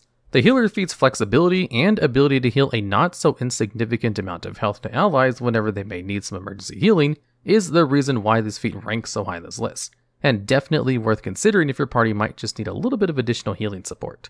And at number 3, we have Inspiring Leader. This feat lets you rally up your friends by inspiring them through demonstration of your resolve to fight. You spend 10 minutes to do this, and up to 6 friendly creatures within 30 feet of you will gain temporary hit points equal to your level plus your charisma modifier as a result. There are a lot of similarities between this feat and the Chef feat in terms of how they're used. However, the amount of temporary hit points provided by Inspiring Leader far outshines that of Chef due to being tied to both your level and your charisma, as opposed to just your proficiency bonus, making this feat more useful even at higher levels. And while Chef does have the added benefit of restoring extra hit points during a short rest, Inspiring Leader has the potential to eliminate the need for the extra healing in the first place, due to the sheer amount of temporary hit points you can provide with it in the first place. Technically, this feat works best with characters that favor a high charisma stat like sorcerers and warlocks. However, Inspiring Leader works with pretty much any character with a decent charisma score, such as a fighter or rogue, while also being thematic depending on your preferences. And the reason this feat takes the number 3 spot on this list is mostly how useful being able to grant your party members an extra buffer can be at the end of every rest. And since there's no listed duration for how long these hit points last, we default to the rules for temporary hit points, which state that they last until you finish a long rest if there's no stated duration listed for the effect that granted those temporary hit points in the first place, making this feat really easy to use for almost any character that hasn't dumped charisma. And at number 2, we have Resilient. This feat has a simple effect where you choose any one ability score and increase it by 1 up to a maximum of 20. Then you gain proficiency in saving throws using whatever ability score you chose to increase. While this might not sound amazing on paper, the benefits of this feat actually are quite big. While you can definitely provide yourself some protection against oncoming attacks, like Fireball, by becoming proficiency in dexterity saving throws, the easiest way to use this feat is by making yourself proficient in Constitution saving throws as a spellcaster. You see, whenever you're concentrating on a spell and you take any sort of damage, you have to make a concentration check in order to maintain concentration on your spell. The DC save for this is equal to half of the damage you take to a minimum of 10. So, if you're concentrating on slow, for example, and you're hit for 30 damage, you would have to pass a concentration check with a DC save of 15 in order to not drop concentration. And since concentration checks are considered Constitution saving throws, being able to add your proficiency to this is actually very good if you want a better chance to not lose concentration on an important spell, like Hypnotic Pattern or Polymorph, both of which are spells that are strong enough to completely end some encounters when used well. And while a bit boring, being able to supplement an untrained proficiency can still help you avoid adverse effects by making yourself a little less likely to be hit by something that targets your dump stat, such as a Tasha's Mind Whip, a spell that targets intelligence, the most dump stat in the game by players that aren't playing a class which relies on it. The reason this feat sits at number 2 on this list is because it's useful for any character to take, and doesn't require you to do anything special in order to gain access to its benefits. And even though there might be better options you could take, this is actually one of the only 2 feats in the game which allows you to choose any ability score to increase, rather than a couple of ability scores like the other feats, making this a very versatile feat which benefits anyone that takes it. And at number 1, we have the Alert feat. This feat makes you immune to being surprised while you're conscious, while also making it so creatures cannot gain advantage on attack rolls against you as a result of being unseen by you, usually due to being hidden or invisible. However, the most useful thing this feat does for you is grant you a +5 bonus to your initiative rolls. Other than a very select few subclass features, there are very little ways to increase your initiative roll outside of just having a high dexterity, making this a very powerful feat that benefits anyone that wants to improve their chances of going first, or at the very least not going last. And pretty much any character wants to move before your enemy, because the sooner you can end the encounter, the less danger you have to face overall. A wizard that goes first, for instance, can open with a slow, which completely destroys action economy for your enemies by applying a plethora of debuffs, including lowering AC or dexterity saving throws, halved movement, and the ability to not be able to take reactions or more than one attack on their turn. A barbarian that goes first will have a better time entering rage and positioning themselves in a bunch of in-front targets before they ever get a chance to make a move, making it easier for creatures to focus their attention on the tanky damage sponge that decide to plop themselves down within arm's reach. A monk can also identify a key target and attempt to use their stunning strike feature as early as possible, potentially skipping that creature's turn if successful. Going first could be extremely important and can grant you and your party members advantage in ways that isn't always obvious, but can be game-changing all the same. You also have the added benefit of never being affected by the surprise condition as long as you're conscious, meaning you can still take your turn even if the rest of your party is caught off guard, which has its own set of benefits, which basically comes down to some of the possible actions previously mentioned. And just like Resilient, this feat heavily benefits any character that wants to take it, with basically no downsides, making this feat perfect for a number 1 spot. In this video, we'll be going over the best first level spells in the game, with a focus on more utility spells, since most of the damage spells all do around the same amount of damage at this level anyway. And at number 10, we have Armor of Agathys. This is basically a cold shield and is only available to Warlocks, where it puts a bubble up for 1 hour, which gives you 5 temporary hit points and gives an effect that whenever you're hit by a melee attack while the shield is up, whoever hits you automatically takes 5 cold damage. And since the spell does not require concentration, you don't have to worry about taking damage ending the spell early. Although once you lose the temporary hit points, then the cold damage component goes away as well. So at level 1, with only 5 temporary hit points, it's not that good, to be honest. It's real easy for a creature to destroy the armor in 1 hit and only take 5 damage in retaliation, which is okay for a first level spell, but it's not a lot of damage. Where the ability really shines is its higher level casting, as it's one of the best scaling abilities in the game. As when you cast it at 2nd level, it literally doubles the shield and damage component, as it increases by 5 for every level above 1. So if used at 3rd level, then you get 15 temporary hit points and also deal 15 cold damage to creatures each time they attack you. So let's say you're a level 3 Warlock and you cast the ability at 2nd level, and you're going against an enemy who hits for around 5 damage each attack. If they attack you twice, they break the armor, but they take 20 damage in retaliation. If you cast the ability at 1st level, it would have broken after the first hit and they would have only taken 5 damage. Literally casting it 1 level higher allows you to deal 4 times as much damage as its 1st level counterpart against the same enemy. And this is the power of Armor of Agathys. It scales ridiculously well at higher levels when compared to other things which definitely don't increase as much. A normal spell might do like 3d8 damage plus 1d8 damage per level increase, whereas Armor of Agathys just adds more of the original on top of it. And as long as you have any amount of the temporary hit points, it will do the full damage on a melee hit. So if you're level 3 and going against a target and they deal 9 damage on each hit, and they hit you twice, you'll still do 20 full damage back to them in retaliation, even though you only had 1 temporary hit point left for that 2nd attack. And here's the thing about Warlocks. Their class by design has this little mechanic where they always cast spells at their highest level, because they basically only have 2 spell slots. Armor of Agathys was kind of designed for Warlocks, hence why only they can pick it, since they can cast it at higher levels by just using a spell slot like normal. And it's honestly not that good for other classes that are trying to take the spell from the Warlock spell list. So because the spell scales really well at higher levels, and is only available to a class which always casts the highest level spell slot versions of their spells, that's why it's considered a really good level 1 spell, even if it's not very good if cast in its based version at level 1. And at number 9, we have Hex/Hunter's Mark. At number 9, we'll be going over 2 bonus action debuff spells since they're both pretty good and only available in 1 class each. For Hunter's Mark, it's only available to Rangers, and as a bonus action, you get to apply a debuff to a target you can see within 90 feet, where each time you deal weapon damage to the target, you also deal an additional 1d6 damage. The ability lasts for 1 hour by default, and if the target you use it on dies, you can use a bonus action on your next available turn to just move it to another target, without having to cast the spell again. So Hunter's Mark basically allows Rangers to just have an additional 1d6 damage to all of their attacks, and is so good that the class is kind of balanced around the spell. It also has the niche distinction where you just have an easier time tracking the target if they get away, which really fits into the Ranger archetype. Hex is kind of like Hunter's Mark only for Warlocks, except it's a tiny bit better, because for the same conditions as Hunter's Mark, bonus action, 90-foot range, 1 hour duration, concentration requirement, you get to put a mark on something that allows you to deal an additional 1d6 damage to them each time you do damage to them. But it also allows you to choose 1 ability check for the target to have disadvantage on whenever they do an ability check. Normally, you don't do too many ability checks during combat, except for instances like resolving a grapple, where you have to perform either an athletics or acrobatics check in order to avoid it.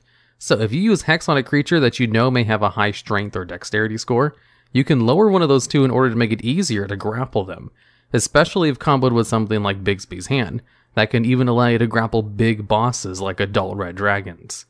And at number 8, we have Good Berry. This is a spell that only druids and rangers can use, which allows you to produce 10 berries that last for 24 hours, with each one having the effect to restore 1 hit point on consumption, while also providing enough nourishment to sustain a creature for 1 day. So basically, it allows you to heal someone for 10 hit points if you feed them all 10 berries. But it does take 1 action to eat a single berry, so you can't heal someone for 10 hit points during a battle. This is kind of an out-of-battle type heal, with a couple of niche good interactions inside of combat as well. You see, in D&D 5e, there isn't really penalties for coming back at 0 hit points, just as long as you don't die before you get healed.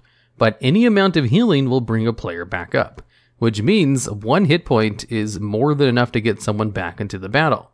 They can also be used to round someone off at lower levels, as most players only have around 10 hit points anyway, and to distribute heals amongst a group who might have only taken a light amount of damage. There is also the really big factor that the berries count as food for the entire day, whereas this single-handedly allows you to almost completely circumvent survival games, because 1 cast of Good Berry will be enough to feed your entire party for the day, so there's no need to try to go out and hunt for food. The only thing you need to find is water, and it's this little interaction that makes Good Berry kind of broken. This one little first level spell completely negates the need to pay or look for food. And you could even cast Good Berry at the end of the night before your spell slots reset, as the 10 Good Berries last for 24 hours. Although there might be some GM approval needed if you want to shove a Good Berry into someone's mouth when they're unconscious, or if a pet hawk would be able to feed a Good Berry to someone who is down as well. And at number 7, we have Magic Missile. This is a level 1 damaging spell, and the only pure damaging spell that would be on this list. Because what Magic Missile does is it allows you to do 1d4 plus 1 force damage to 1 target within 120 feet, plus 2 more darts if cast at its base version at level 1, for a maximum of 15 damage at level 1. And what's interesting to note about Magic Missiles is that the spell does not have an attack roll or a spell save DC. It just automatically hits, and this is kind of big. If you absolutely need damage on something, Magic Missiles is perfect for finishing off a low health target, or someone that's trying to run away. And it's also just decent damage if you're using it to attack things normally too, especially since there's no need to worry about it missing. If you cast at higher levels, you get to add 1 more dart per upcast of the spell. And one little thing to note about Magic Missiles, you only roll the damage once, and then that damage applies to all of the darts you create. Magic Missile is one of the few ways to get guaranteed damage in the game, and it's at a very generous range of 120 feet, and can even be softly considered an AoE, since you can direct all the darts to different targets. They don't need to be on the same target, but they can be on the same target if you want to load them all into one boss. It may not be the highest damage at level 1, but the fact that it never misses and deals the damage type that is one of the least resisted types of damage in the game means you probably do an average of more damage Magic Missiles over the course of the game than any other first level spells that have an attack roll. And at number 6, we have Fairy Fire. Fairy Fire is an AoE spell which kind of works like a glitter bomb, in that you throw a bunch of light in a 20-foot cube, and everyone inside the cube who fails the dexterity saving throw gets covered in whatever kind of light you choose, as you can pick blue, green, or violet light.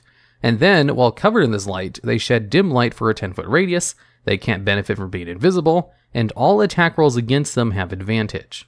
The ability lasts for up to a minute or as long as you keep concentration on it. And it also lasts if they leave the original area, as it kind of works like an AoE Fairy Fire from World of Warcraft. Once you apply the debuffs, it stays on them until it ends or until you end your concentration.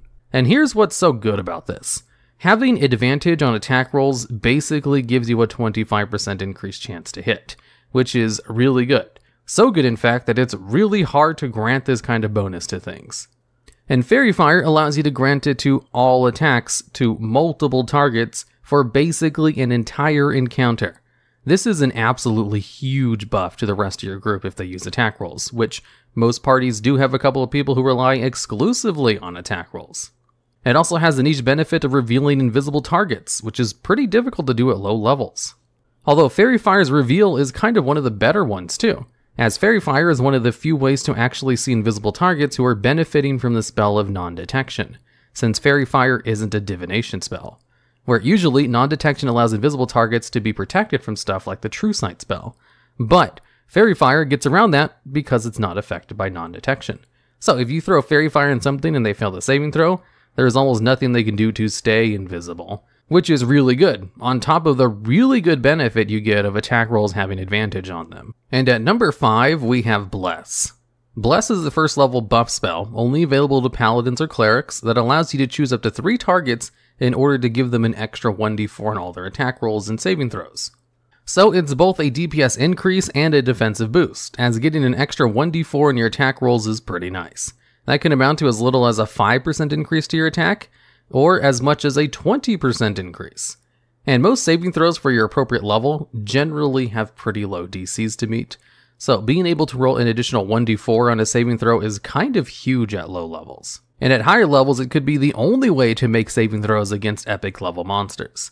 So really, both of these effects are good, but the saving throw boost is probably the better of the two. Because remember, it works on all saving throws, and technically, a death saving throw counts as a saving throw, so it even works if you go down. The spell does only last for 1 minute and requires concentration, but you get to target 3 people at its base level, so you essentially get to cover half the party. Or the entire party if you have a small group, and casting it at higher levels only increases the amount of people you can target with the effect. So if you cast it at 3rd level, you can target up to 5 people and basically cover the average adventuring group.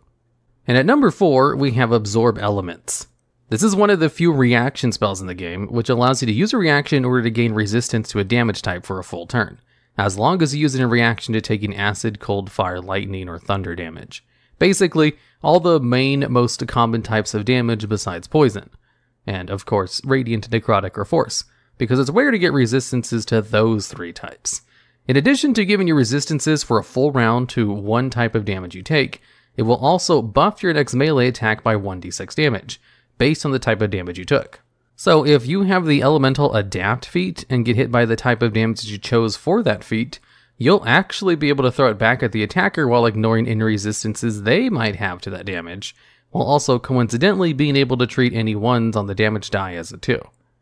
It's not really the best combo in the world, and Absorb Elements' damage component is only useful to creatures that actually attack with melee weapons, but it is an incredibly niche and situational interaction that should work, which doesn't really provide extra damage though. The main use of Absorb Elements is to take half damage from spells, like when getting hit by a dragon's fire breath.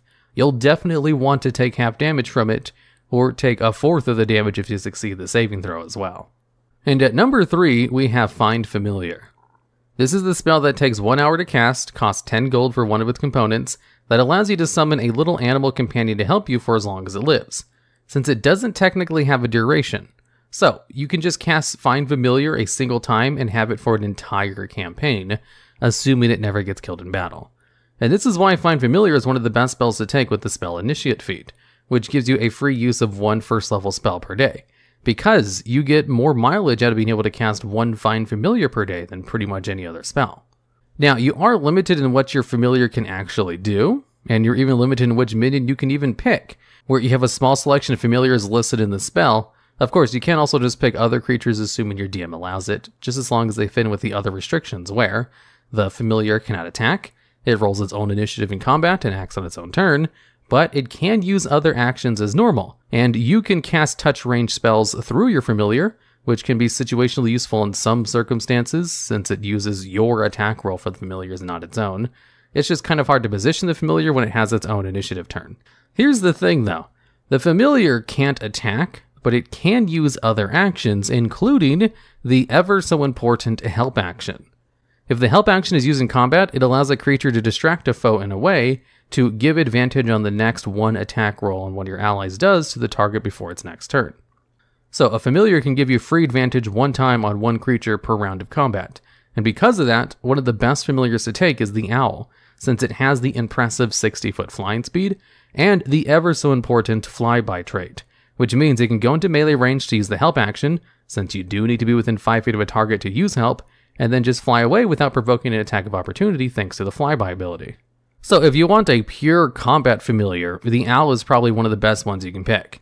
Not only that, one of the biggest benefits of Find Familiar is the ability to see through the Familiar's senses as if you're physically controlling them. And as long as Familiar is within 100 feet of you, you're able to see and hear everything Familiar is observing, which makes it an excellent scouting tool up to 100 feet away, which is also pretty useful if you use the Owl to just fly in and avoid everything, as the Owl also coincidentally has a +3 to its stealth skill. And it is technically possible to stealth while flying. So, for both being an excellent out-of-combat utility spell, with it being one of the best scouting tools you can use, and being able to help in combat with its flyby help action, Find Familiar is an excellent first level spell, and definitely one of the best ones you can pick up if you only have the ability of picking one spell per day with the Magic Initiate feat. Although there are technically 2 other first level spells that are a little bit better if you're able to cast more than 1 spell per day.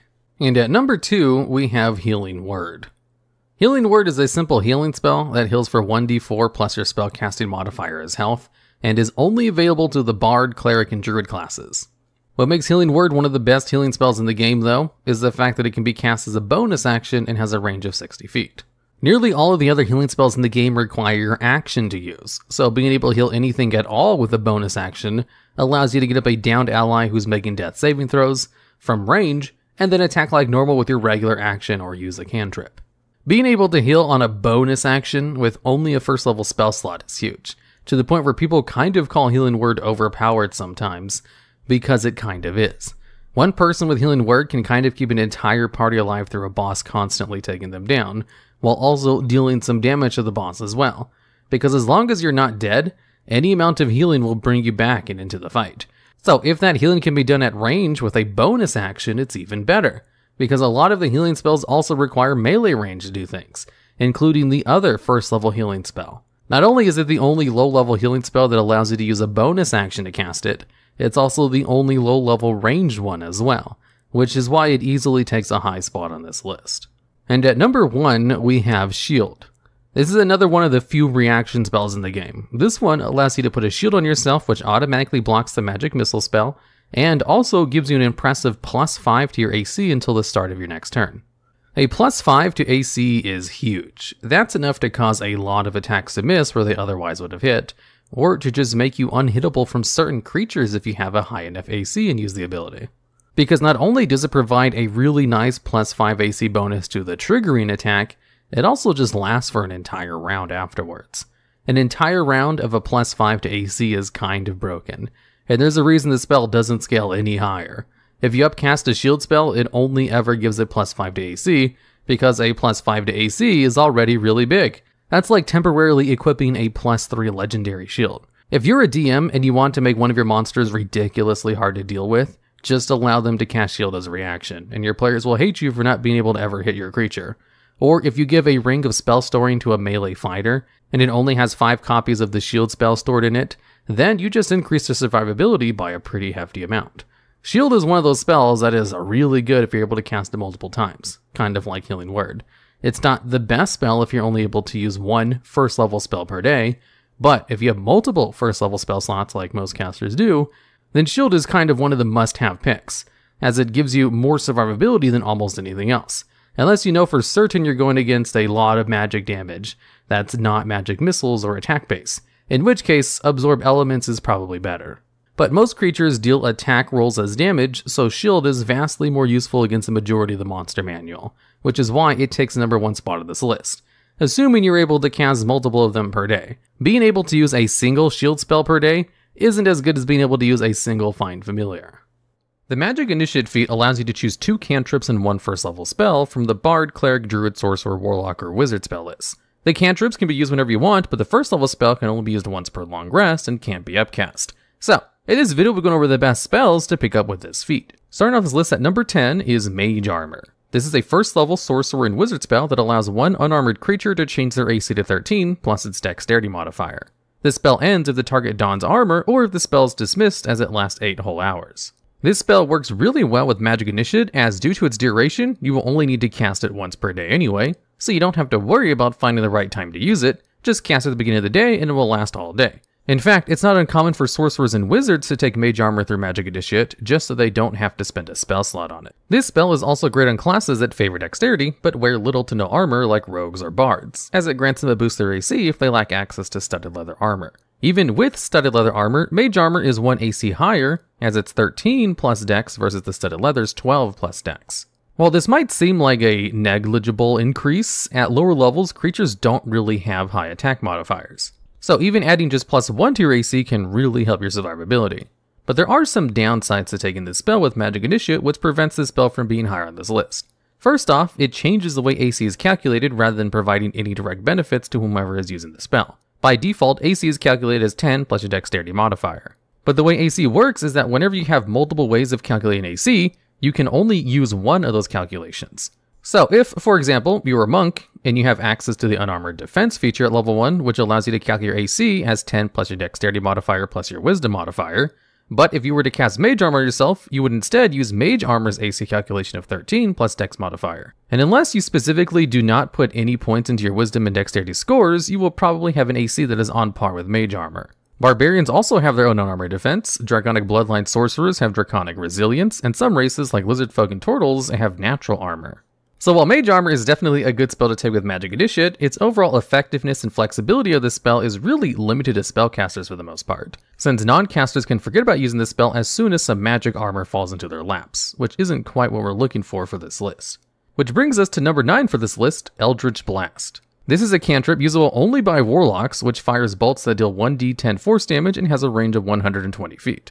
The number of bolts fired scales the way other cantrips scale.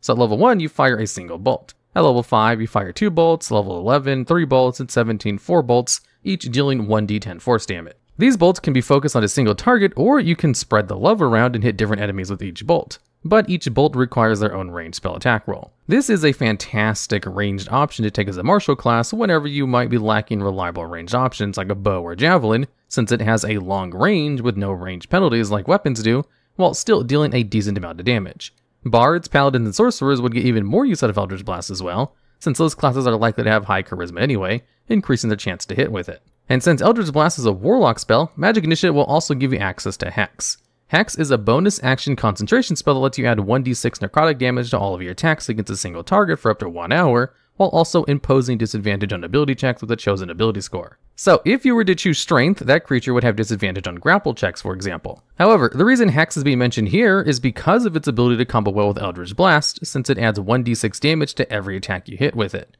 And since the bolts from Eldritch Blast all count as separate attacks, the extra damage would proc on each bolt, thus increasing Eldritch Blast's damage even further. Not to mention Hex also combos well for martial classes that favor using their extra attacks instead, such as fighters and monks. So if a level 5 monk hexes a target in the first turn, the second turn they can make 2 attacks with their action, then use Flurry of Blows for 2 extra attacks, dealing a total of 4d6 bludgeoning damage plus an additional 4d6 necrotic damage. The reason why Eldritch Blast makes this list and Hex doesn't, however, is because Hex doesn't really do as much for the spellcasters that could take it. The extra 1d6 damage isn't as useful for wizards or sorcerers, since they'll most likely have concentration spells that'll be more useful in a fight, such as Web, Hold Person, or later on Slow or Haste, which all provide far more substantial benefits. Meanwhile, Eldritch Blast has more universal use. As for why Eldritch Blast only takes number 9 spot on this list, it's mainly because you kind of have to build around taking it, since as stated before, its chances to hit depend on how good your charisma is, since it's a Warlock spell. So, if you're a Barbarian or Fighter who dumped charisma, you'd be better off seeking other options with Magic Initiate feat, such as the number 8 spot on this list, Booming Blade. This is a cantrip available through the Wizard, Sorcerer, and Warlock spells list that allows you to make a melee attack against a creature within 5 feet of you. On hit, this engulfs the target in booming energy, meaning that until the start of your next turn, and if they willingly move 5 feet or more before then, they take 1d8 thunder damage. This damage does scale though, so by level 17, it's now doing 4d8 thunder damage. The initial attack also gains additional thunder damage as you level up, starting at 1d8 at level 5, 3d8 at 17 for a potential total of 7d8 thunder damage when cast at level 17. Which for a single cantrip isn't half bad, as this is before you include the damage from the weapon attack itself. The nice thing about this spell is that it doesn't require any spellcasting modifiers to deal damage or to hit. You just make a normal melee attack roll against the creature and apply the effects, making this a perfect option for martial classes. However, because you are casting a spell and not using the attack action, you will be locked out from using your extra attack as a result, so this is definitely something to be mindful when taking this cantrip. Rogues are, by far, the best martial class to take Booming Blade with because they only get 1 attack anyway, so this is just extra damage for them. And because they're making a melee attack roll when they use a spell, it does work with sneak attack, so it is just a flat damage increase. Unfortunately, what keeps this from being any higher in this list is the fact that many martial classes don't really benefit from this spell. Fighters lose all of the extra attacks when they use it, and monks would lose some of their class features because a lot of them require you to take the attack action, such as Flurry of Blows. And unless you're playing a martial-based caster like a Pact of the Blade Warlock or Blade Singing Wizard, spellcasters won't be making use of Booming Blade much either. Green Flame Blade is a similar cantrip you can take, but didn't make this list, as while both it and Booming Blade use melee attacks, Green Flame Blade even has an added benefit of hitting an additional target for a good amount of fire damage.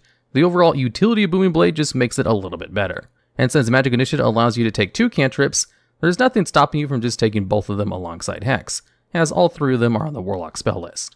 And at number 7, we have Prestidigitation. This is a cantrip available through the Bard, Sorcerer, Wizard, and Warlock spell lists and allows you to create magical effects within 10 feet of you that can last for up to 1 hour. It does not require concentration, and you are allowed to have up to 3 of its instantaneous effects active at a time. The effects you can choose from vary wildly, but are all small and harmless magical effects. This is a very simple spell and mostly exists for flavor and role-playing. The actual usefulness of this spell depends entirely on how creative you are. Some ways you might use it would be to make bad foods, like ones laced with poison, taste not bad, dirty someone else's clothes to get them to leave an area they're guarding, change the color of your clothes to aid you in the escape from authorities, creating a talisman that you can flash to a guard that guarantees your entry into an area, like the crest of the local nobles.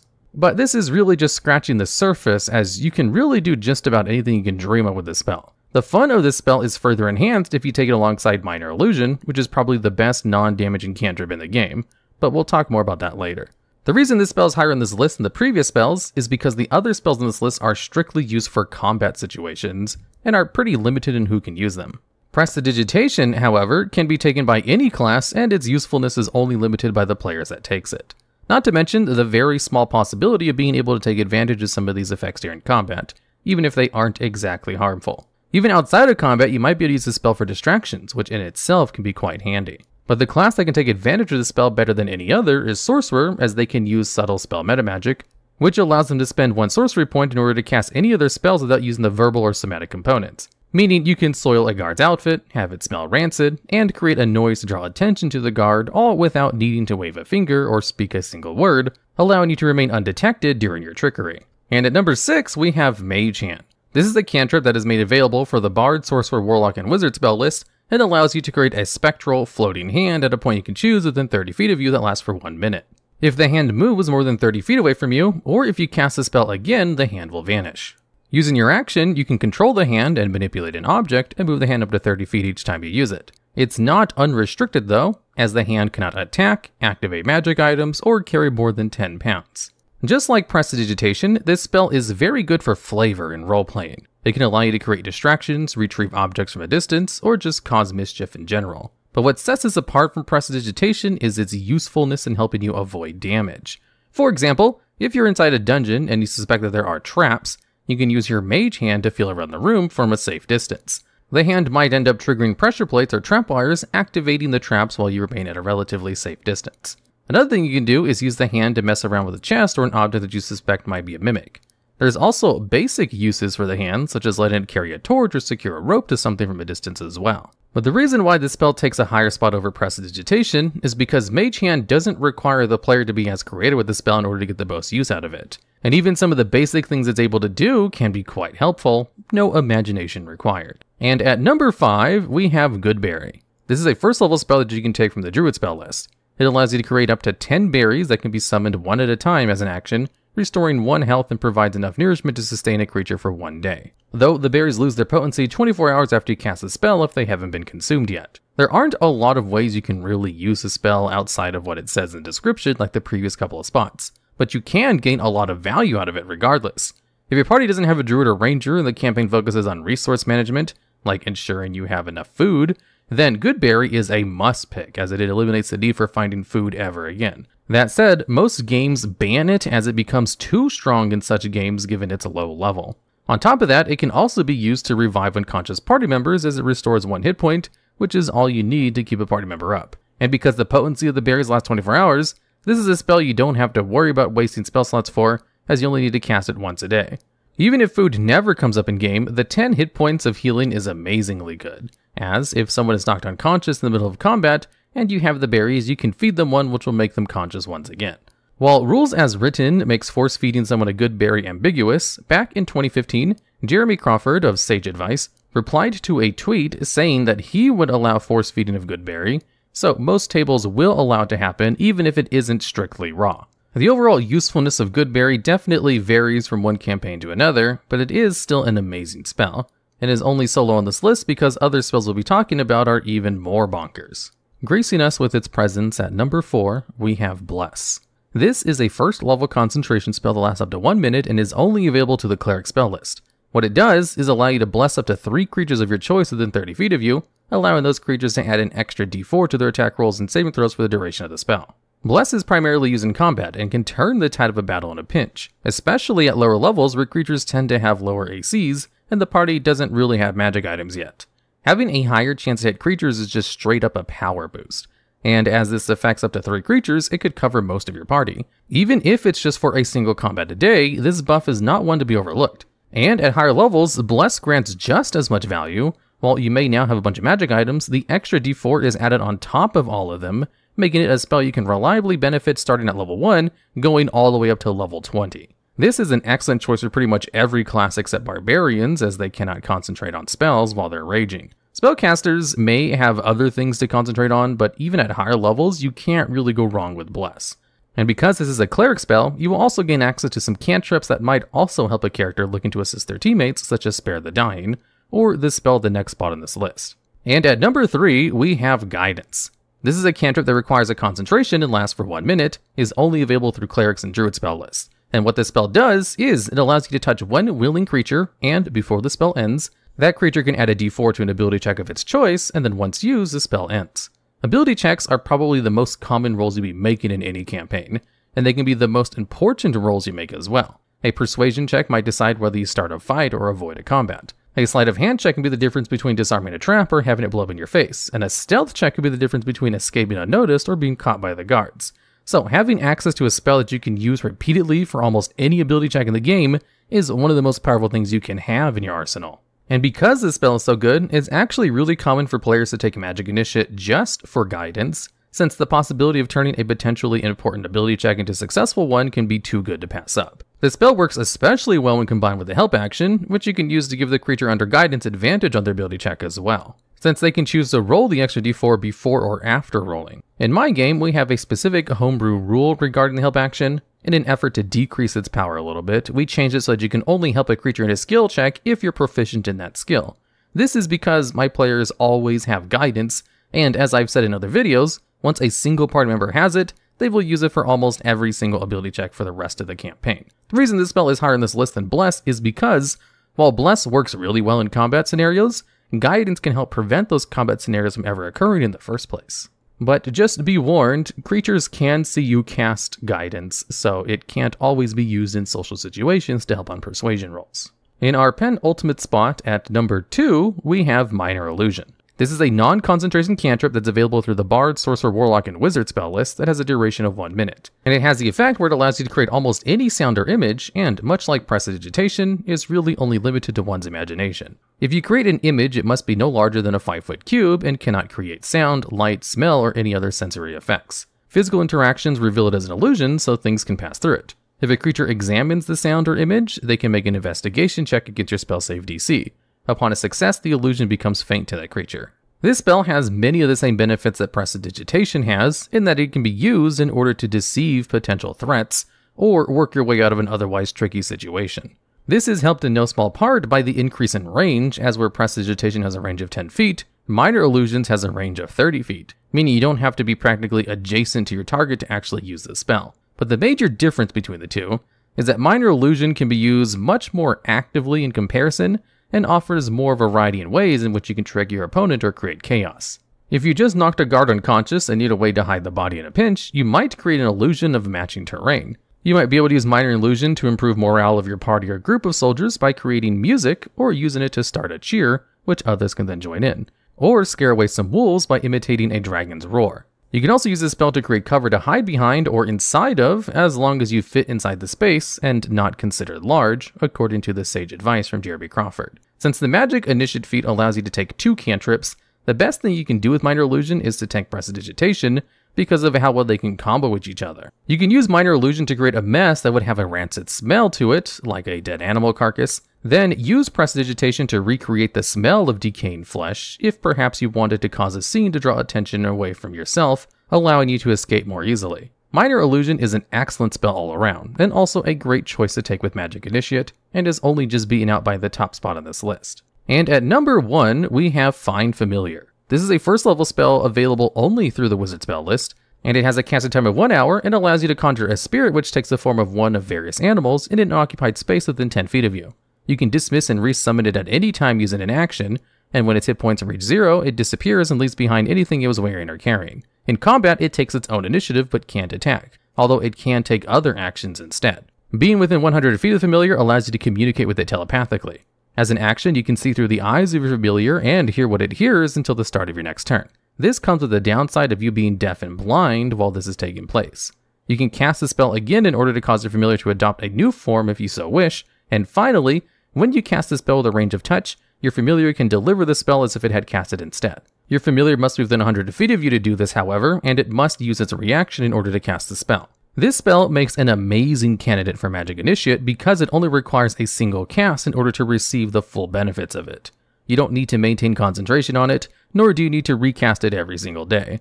It's a one and done deal for the most part. As for what you can do with the familiar after it's summoned, well, you can use it to do anything from spying on your enemies to getting something down off the top shelf for you, and anything else you can think of in between. Similar to other spells in this list, the effectiveness of familiar gets better the more creative you are as a player. However, even using its most straightforward ability, it can still be very useful in combat. As you see, during combat, your familiar can't make attacks, but can take other actions on its turn instead, including the help action, which allows you to aid a friendly creature in attacking something within 5 feet of you, giving them advantage on their next attack before your next turn. This only works for a single attack roll, so your fighter with extra attack will only be able to receive the advantage on their first attack roll, but this is still really good.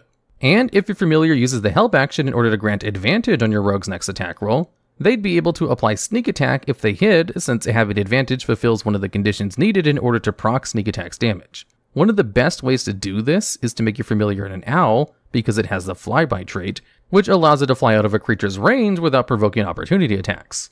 This allows your familiar to fly up next to a creature, use the help action, then fly out to safety, as the help action does not say the creature must remain next to the target it is helping you attack. This, too, was confirmed by Sage Advice from 2014. Find Familiar is such a powerful option and benefits any class that chooses to take it, so many players will go out of their way to choose Magic Initiate over even the Ritual Caster feat just to get their hands on this spell. And with all of the restrictions Magic Initiate has, Find Familiar bypasses all of them, because you only need to cast it once unless you're resummoning it whenever its hit points reaches 0. And all of the actions the Familiar can take don't require any of your actions to use. It also doesn't deal direct damage, so you don't have to worry about taking this with a low intelligence score, as your spellcasting modifier will never matter. The versatility of this spell is unmatched, which is why it takes the top spot on this list. Weapons in D&D are the crux of any martial build you can make and are necessary for dealing any amount of damage to your enemies. As such, choosing the right weapon for the right job is crucial to getting the most out of your class. So in today's video, we're going to be going over some of the best weapons that D&D 5e has to offer, as well as going over some of the utility that each weapon can bring to the table. For the purposes of this list, however, we'll only be talking about the weapons that are shown on the weapons table in the player's handbook. So no grenades, alchemist fire, or antimatter rifles. And at number 10, we have the Dagger. This is a simple melee weapon that deals 1d4 piercing damage and possesses the finesse, light, and throwing properties.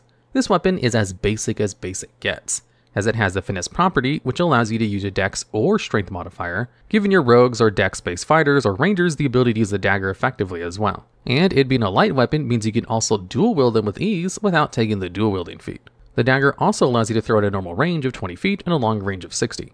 Which can be very useful if a creature is just outside of melee range. This is particularly useful for rogues since they can still benefit from sneak attack damage, as they would still be making a range attack with a finesse weapon, so long as they meet all the other requirements for sneak attack. The dagger is a fantastic starting weapon, not just because of how versatile it is, but also because of the fact daggers can be used by any class in the game right from the beginning of the game, and are usually abundant enough to be hoarded for selling or throwing from range. If that isn't the case, however, and you're strapped for cash, you might prefer just buying a bunch of darts, considering they have the same statistics, with the only difference being that you can't melee with the darts, but are on the cheaper side for being 5 copper pieces per dart over 2 gold pieces per dagger. While this isn't the strongest weapon on this list, the dagger is definitely the most versatile despite its low damage, which makes it an excellent start to this list. And at number 9, we have the whip. Whips are a martial melee weapon and the only weapon in the game that has both a finesse and reach property, allowing you to not only use your dex for its attack and damage roll, but also hit a creature from 10 feet away rather than 5 feet.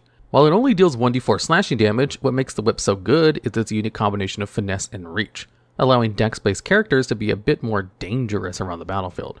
especially rogues. You can also add in the slasher feat to make it so that your whip also reduces the target's creature's movement speed by 10 feet, making it that much harder for them to get away from you. Feats aside, however, the whip stands out more than any other weapon of this list because it is probably the best and only way for dex-based characters to have a reliable reach option, despite its fairly low damage die. Unfortunately, the biggest downside to this weapon is the fact that it's a martial weapon, which means that most classes aren't going to be able to use the whip unless they build for it, usually by dipping a level of Hexblade Warlock, War Cleric, or another class that grants martial weapon proficiencies, such as fighters and rangers. Even then, there are usually better options to choose from other than the whip, which is why this weapon can't be any higher in this list. And at number 8, we have the Heavy Crossbow. This ranged martial weapon has a normal range of 100 feet and a long range of 400. Is considered heavy, requires 2 hands to hold it while you shoot, and possesses the unique loading property that only crossbows have. It also deals the highest damage out of any of the available ranged weapons on this list at a whopping 1d10 piercing damage. This can be used for martial characters that are either dex-based or just want to make a ranged attack on their turn for other reasons. For example, a raging barbarian might switch to a crossbow on the turn if a creature is too far away. Doing this, however, won't grant their shot any rage benefits, but they will retain their rage long enough to close the remaining gap on the next turn, since the only stipulation to your rage ending is if you ever don't take damage or make an attack. It doesn't matter what kind of attack. However, because ranged weapons typically use dexterity, you really don't want to use this in place of your main weapon, especially if the damage is what you're going for. Coincidentally enough, the damage of the heavy crossbow is actually the reason why this weapon takes number 8 spot on this list over the light crossbow, despite the light crossbow being a little easier to acquire, being a simple ranged weapon rather than a martial one.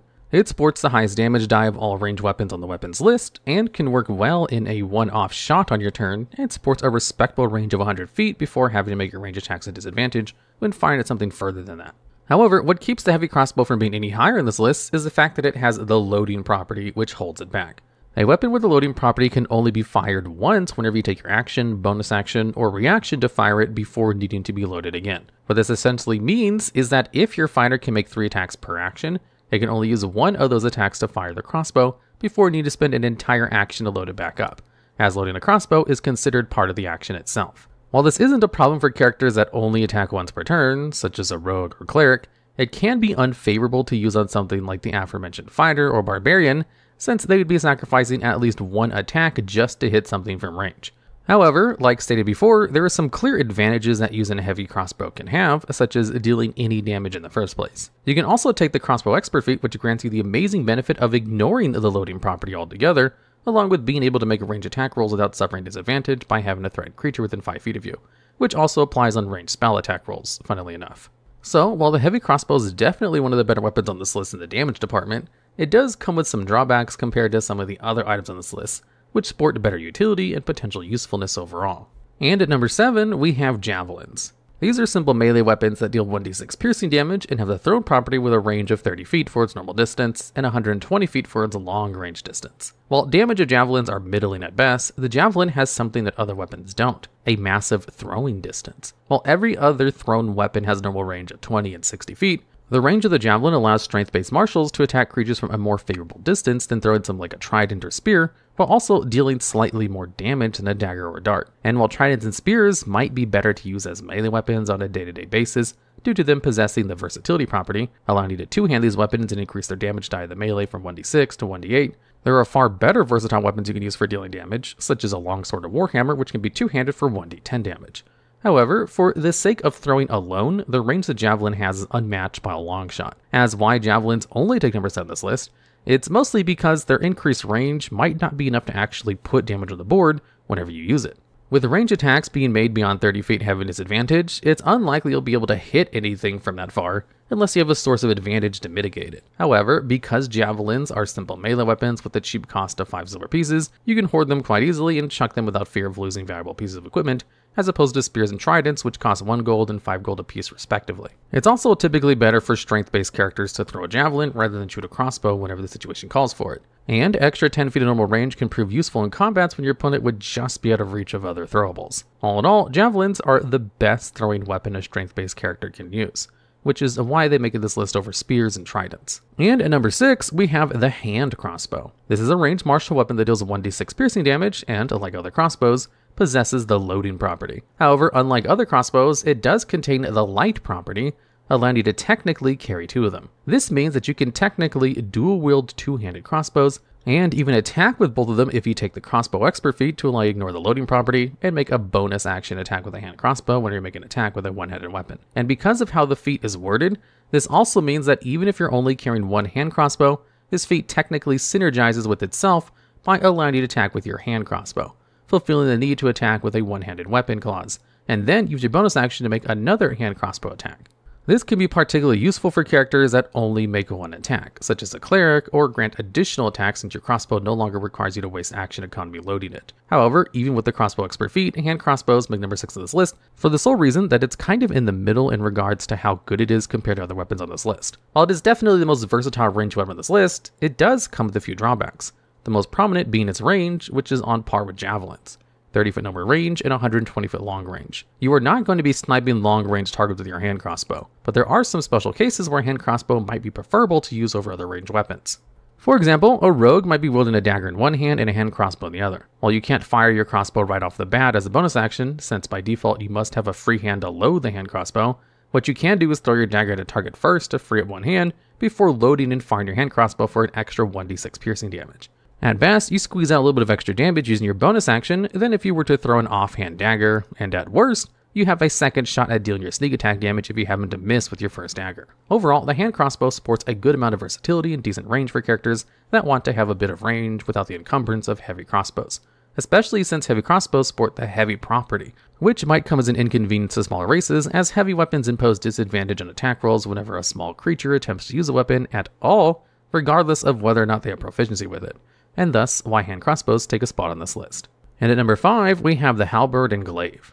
Both of these are martial melee weapons and share the same exact statistics of being two-handed, heavy weapons with the reach property while also sporting 1d10 slashing damage. Even the cost and weight of both of these weapons are exactly the same, so it makes sense to lump these two together. As for what makes the halberds and glaives so special, they are the best reach weapons you can give to a strength-based character, as they possess a good balance of fighting damage and a reach of 10 feet, as opposed to the normal reach of 5 feet. While lances are technically better reach weapons than glaives and halberds by virtue of being able to deal 1d12 damage per hit, lances suffer from having disadvantage on attack rolls against creatures that are within 5 feet of you, meaning you would have to mind your positioning a lot more, whereas halberds and glaives will always deal the same damage no matter where you attack a creature within your 10 feet reach. As for the other reach weapons, whips really only benefit dexterity-based characters, since it's the only reach weapon with finesse. And while pikes share the exact same characteristics as halberds and glaives, with the only difference being the pike deals piercing damage rather than slashing, there's a few reasons why pikes don't share the spot with its slashy brethren. The first reason is that while pikes are significantly cheaper to buy over halberds and glaives, 5 gold apiece as opposed to 20 gold for the latter, pikes weigh over 3 times as much as its counterparts, 18 pounds as opposed to 6, which might pose potential problems depending on how your campaign handles encumbrance.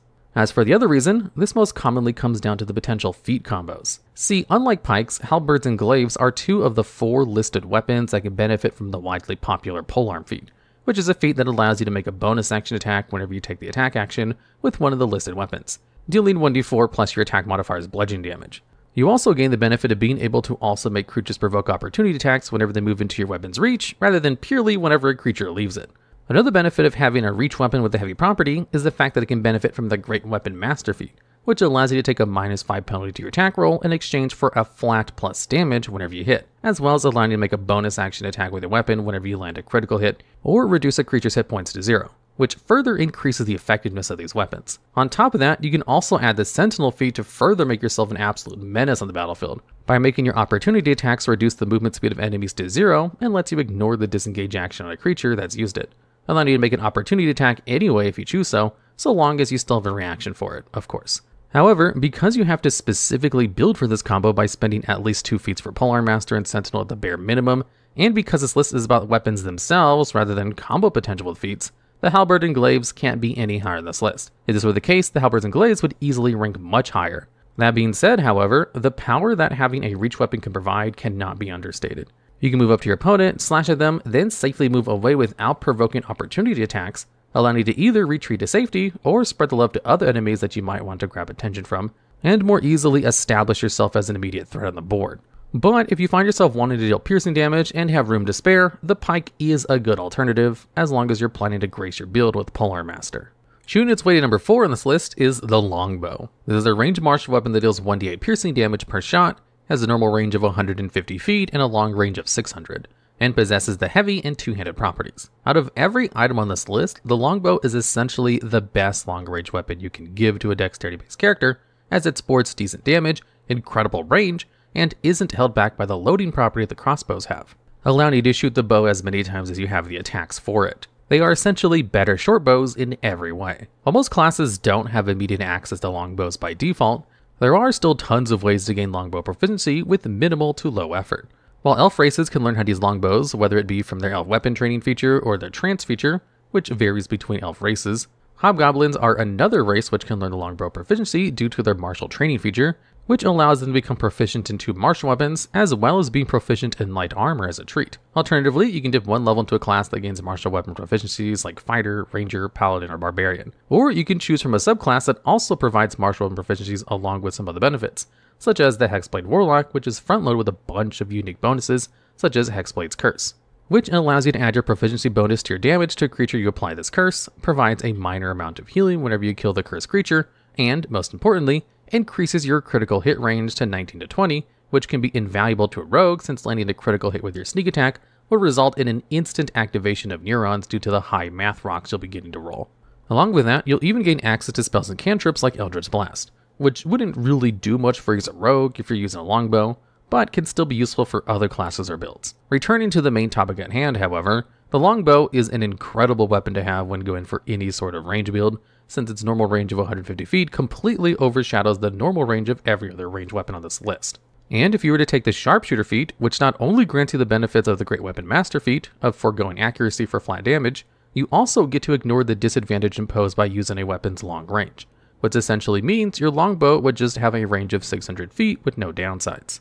But even without any feats to worry about, the longbow stands well on its own as being the best long-range weapon for dex-based martials, and even some spellcasters if they can get their hands on longbow proficiency, since even the normal range of a longbow outranges most cantrips and spells they might have, albeit at the cost of a bit of accuracy, since they'll be using their dexterity rather than their spellcasting modifier. That aside, however, what earns longbow its spot on this list is its incredible utility availability it has, while also not sacrificing too much in the way of damage, and being the absolute best at any given roll is high enough praise to be put on such a high spot on this list. And at number 3, we have the Rapier. This is a martial melee weapon that deals 1d8 piercing damage and possesses the finesse property. If you ever wanted to maximize the amount of damage you dealt in a single attack as a melee-based martial that uses dex, this weapon is basically the best you can get. It has the highest damage dice of all the finesse weapons and is available to more classes by default than you might think, including rogues and bards. While the biggest downside of wielding a rapier is not being able to dual wield 2 of them without a feat, as it lacks the light property, the rapier still does more for a character than any other finesse weapon, except it may be a whip for its reach or a dagger for its thrown property at the cost of much lower damage. However, when it comes to dual wielding in general, the difference between dual wielding 2 rapiers over 1 rapier and 1 short sword, for instance, is pretty negligible in terms of damage. But in terms of raw damage output from a dexterity-based martial, the rapier definitely shines above the rest, and can even be a rogue barbarian's best friend, which is a popular combination of rogue and barbarian classes that allows you to reckless attack with a rapier for free advantage, while also fulfilling 2 of the requirements for sneak attack to proc, since you're attacking with a finesse weapon and have advantage. Just like how longbow is the best long-range weapon of its class, the rapier takes its spot on this list for much of the same reason. It's the best melee weapon a dexterity martial can have when it comes to raw damage. And at number 2 on this list, we have the Great Axe.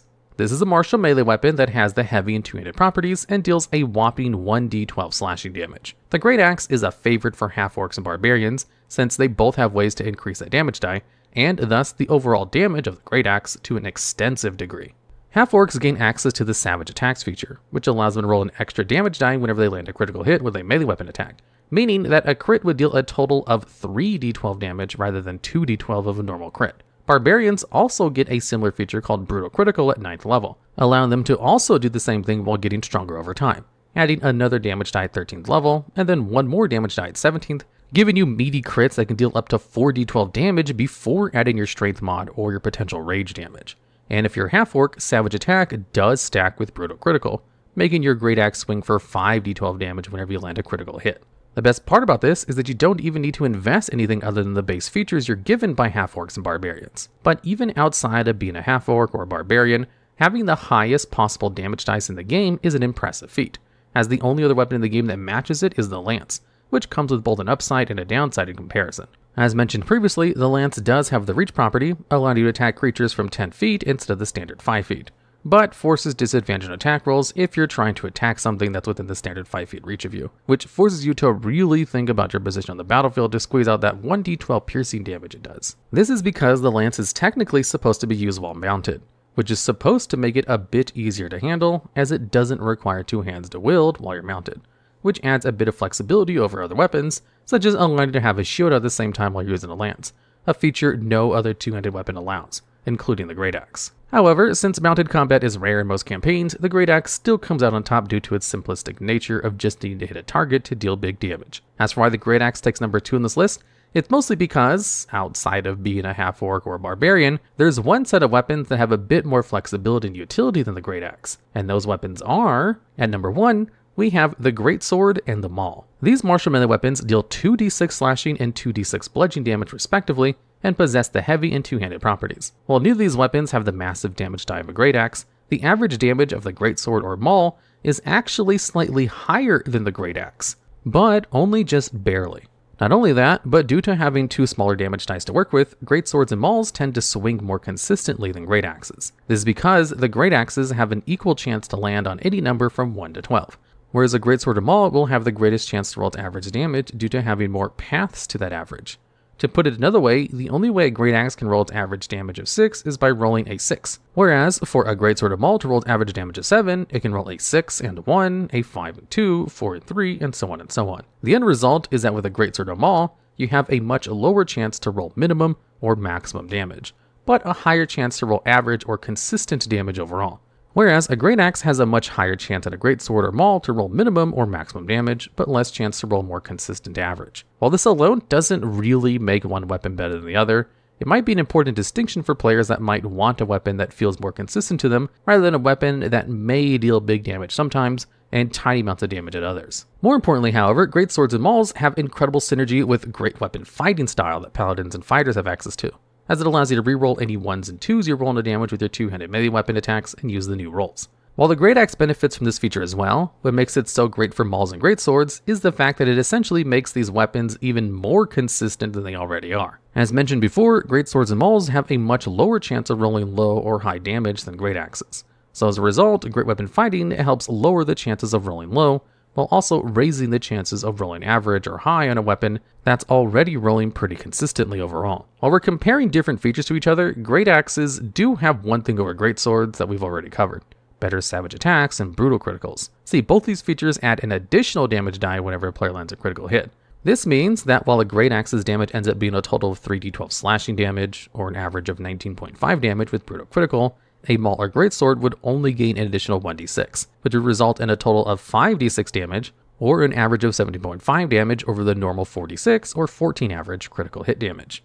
This means that, mathematically speaking, you'd always want to take a Great Axe over a Greatsword or Maul when making use of those features. Overall, whether you want to use a Great Axe, Greatsword, or Maul will mostly come down to player preference. Overall consistency of the Greatsword and Maul make them just a little bit more favorable to using them amongst all the classes that have access to them over the Great Axe, which is why Greatswords and Mauls take number 1 spot on this list.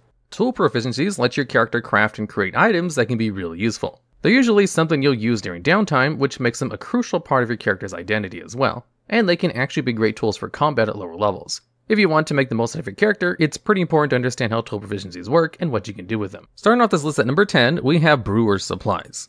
Brewer's Supplies are a pretty straightforward tool, but also a pretty fun one, giving you all the necessary ingredients to make any fermented drink you want. Of course, the drink you're probably going to be using them for the most is ale, which is also the reason why Brewer's Supplies makes it a number 10 spot on this list. Most adventuring parties won't say no to a night of drinking, so if you want to make yourself the most valued member of your group, picking up a set of Brewer's Supplies is a pretty surefire way of doing that. Beyond that, though, Brewer's Supplies have some extra applications which can make them even more useful. NPCs are just as susceptible to ale as your party, and Brewer's Supplies let you add your proficiency bonus to any check you make when you're trying to supply someone with alcohol. This is especially useful when you're trying to get information out of an NPC, or setting them up for your party's rogue to pickpocket their pockets. On a DC of 10, Brewer's Supplies also lets you detect any form of poison in a drink, which lets you save your party from poisoning. If you manage to hit a DC of 20 on a check, you can even completely ignore the effects of alcohol on yourself, which can lead to some fun role-playing moments.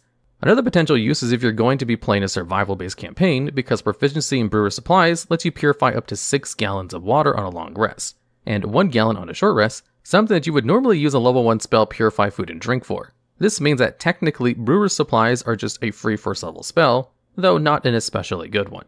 Brewer's supplies can be pretty useful, but most of their uses are limited to social settings and aren't really good in other situations, which makes the tool proficiency a bit situational. They're still a pretty fun role-playing tool though, which is why they still make it to the number 10 spot on this list. And at number 9, we have Leatherworker's Tools, which gives your character all they need to prepare leather hides for making armor, weapons, or clothes. The basic use of Leatherworker's Tools is already pretty good, because making simple leather armor and grips for weapons actually comes in handy, especially in campaigns where merchants aren't very common. However, what bumps it above brewer supplies is the fact that, depending on how forgiving your DM is, you can use hides and other materials from magical creatures to craft extremely useful magical items, including, for example, Displacement Robe from the hide of Displacer Beast, which is a pretty powerful magic item to be able to craft early on. Because of this, the basic use of leatherworking tools is pretty much only limited by how creative you can be with your crafting and what kinds of creatures your party is able to take down. Unfortunately, Leatherworker's Tools do have a problem that a lot of tools shares, which is that their other applications are kind of limited, similar to brewer supplies. For example, the PHB says the Leatherworking's tools can add your proficiency bonus to any history or investigation check you make that involves leather.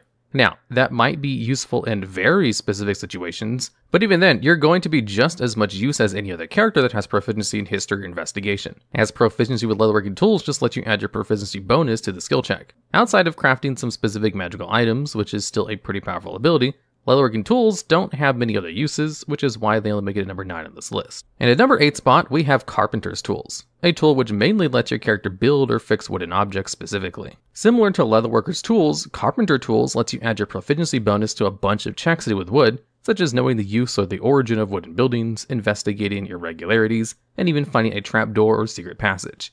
However, in comparison to Leatherworker's Tools, the limited uses is actually pretty good here, because you're likely to be looking for traps and secret doors in wooden areas anyway. One other action you can take with Carpenter's Tools is to add your proficiency to a stealth check when you're walking across wooden floors.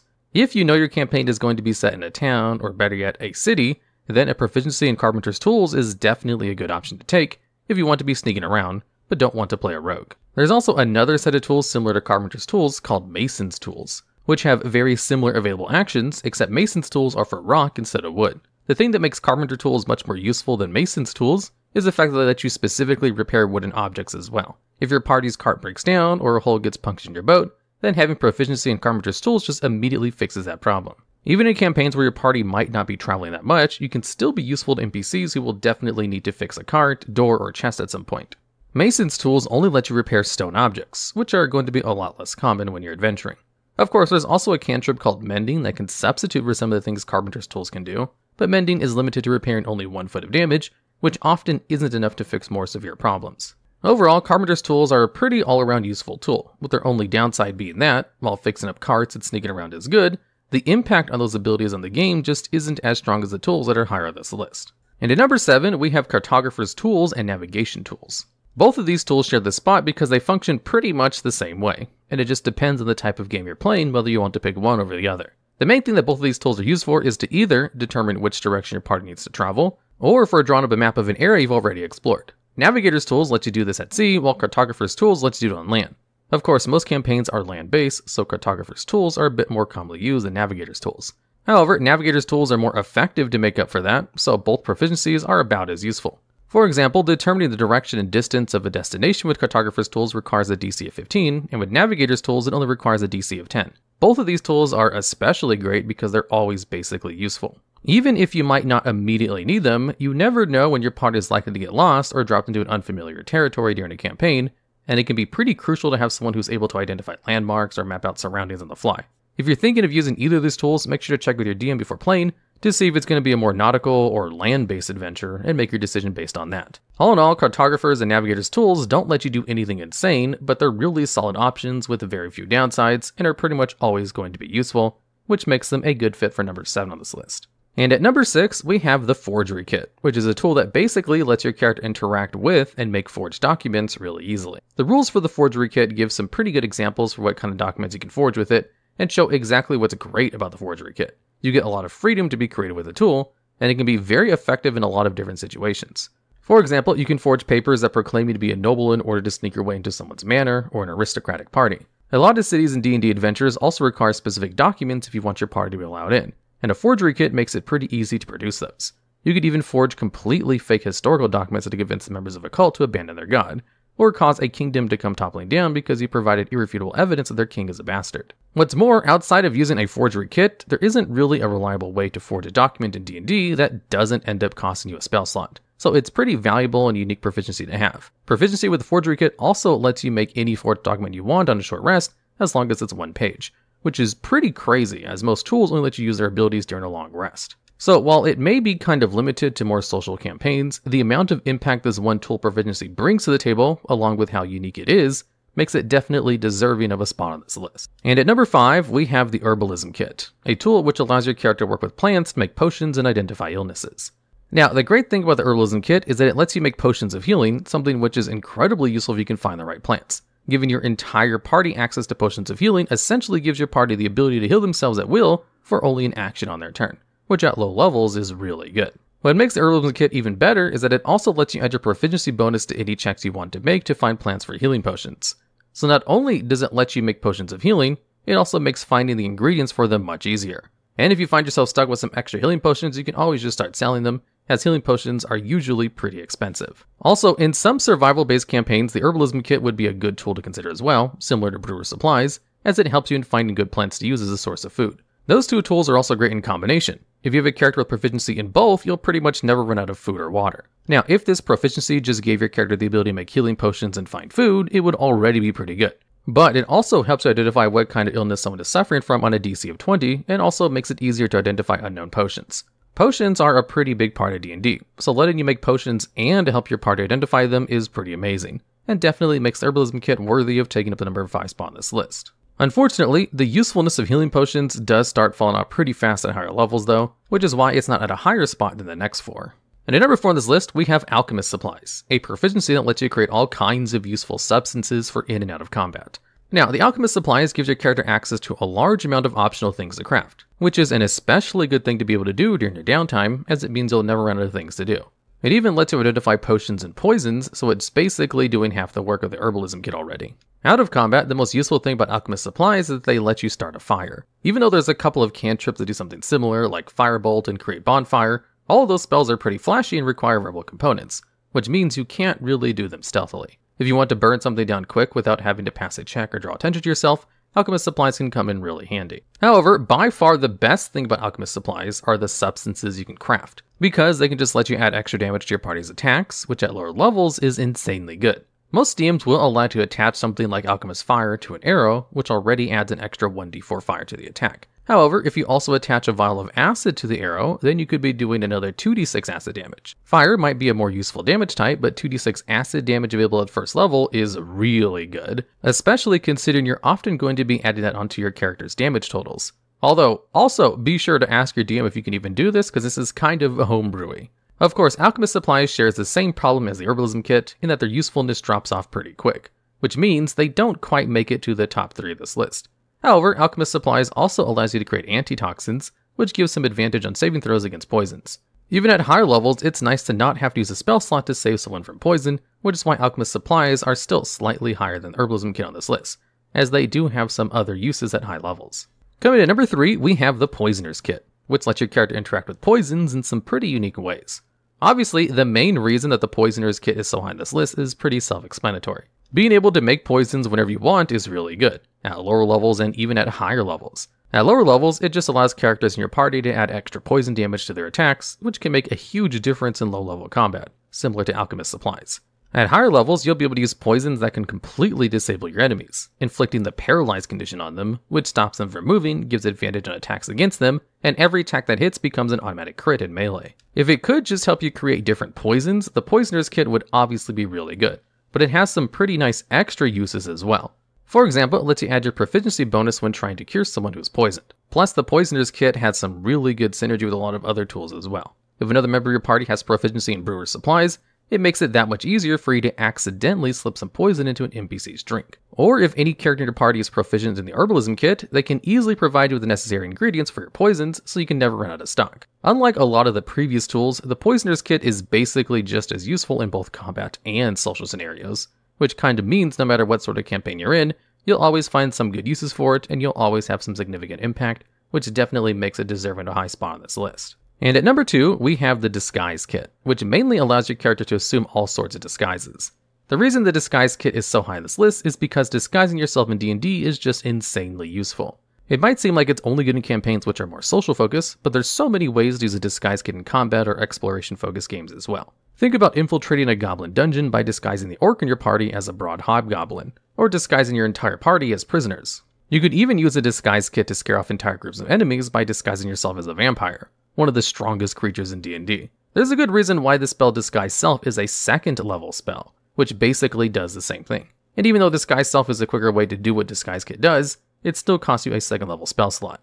The Herbalism Kit and Brewer's Supplies were already crazy good because they mimic effects of some okay 1st level spells and cantrips. Mimicking Disguise Self, which is a really useful 2nd level spell, is just really good and a pretty insane ability to have access to from level 1, no matter what kind of campaign you're playing, which makes the Disguise Kit a great fit for the number 2 spot on this list. And at number 1, we have Thieves' Tools, which are probably the most well-known tool in all of D&D, and for very good reasons. Whatever kind of campaign you're playing, social, exploration, or combat focus, your party's probably going to have to deal with either locked objects or traps, and probably both of those things. Thieves' Tools gives your character a way to deal with all those. You can pick locks of doors or chests, and disarm traps as well. Similar to the Disguise Kit, which is a slightly worse version of Disguise Self, just one of the abilities on Thieves' Tools mimics the 2nd level Knock spell, a spell which instantly unlocks any lock. Except Thieves' Tools is actually a better version of the Knock spell in a lot of situations, as the Knock spell makes noise when you unlock something, and Thieves' Tools are completely silent. Of course, Thieves' Tools do need you to make an ability check, but a rogue that uses them will most likely have expertise, which means they add double their proficiency bonus, and so any check with the tools will probably succeed anyway. So a 2nd level spell in addition to disarming traps is already really good. But Thieves' Tools also let your character place traps, not just disarm them. For comparison, a spell that lets you create magical traps, Glyph of Warding, is 3rd level. Of course, the traps you make with Thieves' Tools are probably less strong than Glyph of Warding, but still, that means that Thieves' Tools has the effect of a 2nd level spell, a less powerful 3rd level spell, and the ability to disarm traps all in one, which gives you a pretty good idea of exactly how broken this tool proficiency is in D&D, and why it definitely deserves to take number 1 spot on this list. A background in D&D can provide some unique benefits at character creation, but generally don't impact your class very much. And this list will go over some of the ones which impact your class the least, out of all the backgrounds you can pick. And at number 10, we have the Pirate background. The Pirate background gives you access to the Bad Reputation trait, where no matter where you go, people are afraid of you due to your reputation. And when you're in a civilized settlement, you can get away with minor criminal offenses, like refusing to pay for food, breaking down doors, bumping into people, etc., etc. Because most people will not report your activity to the authorities because of that poor reputation.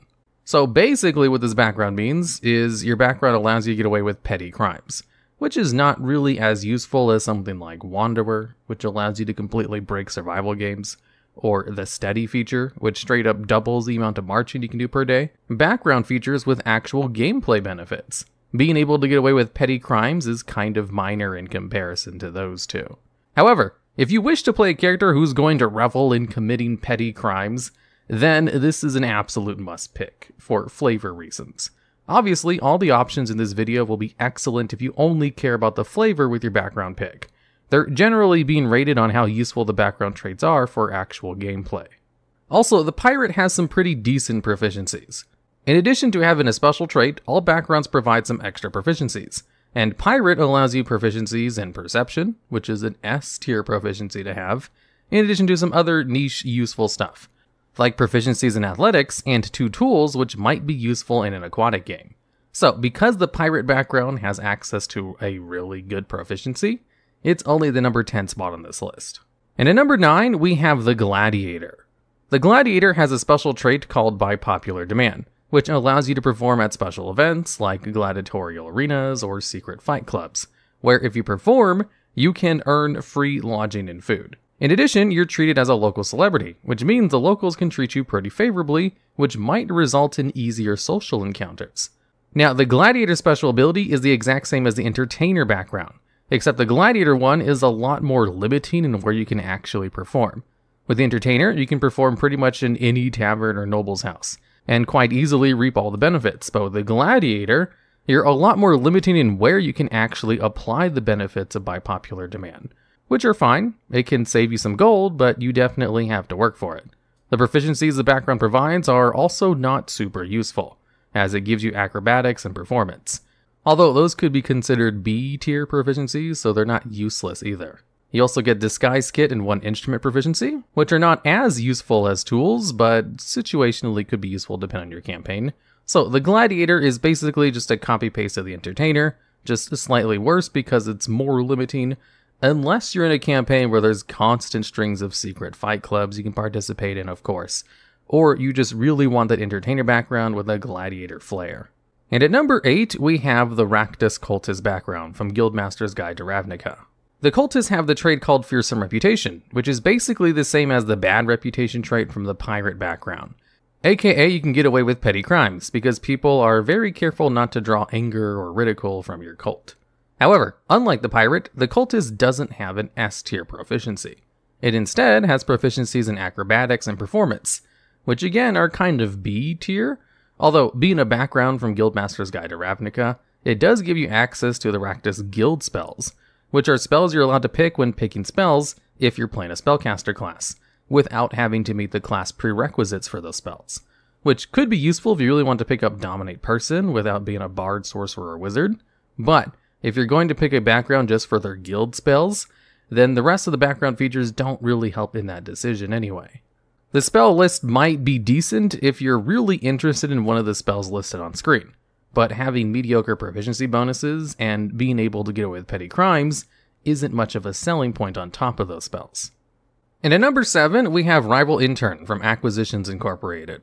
The Rival Intern has a trait called Inside Informant, where basically you have connections to your previous employer and other groups you dealt with while you were working with them, which allows you to communicate with your contacts, maybe gaining information at the DM's discretion. Which essentially means you can gain info from past jobs, but only from that job. So if you're in a campaign that has something to do that's not related to your past job, then the information is completely useless. If your campaign is closely tied to always being part of that job, then it's maybe useful, depending on what kind of information you're able to get.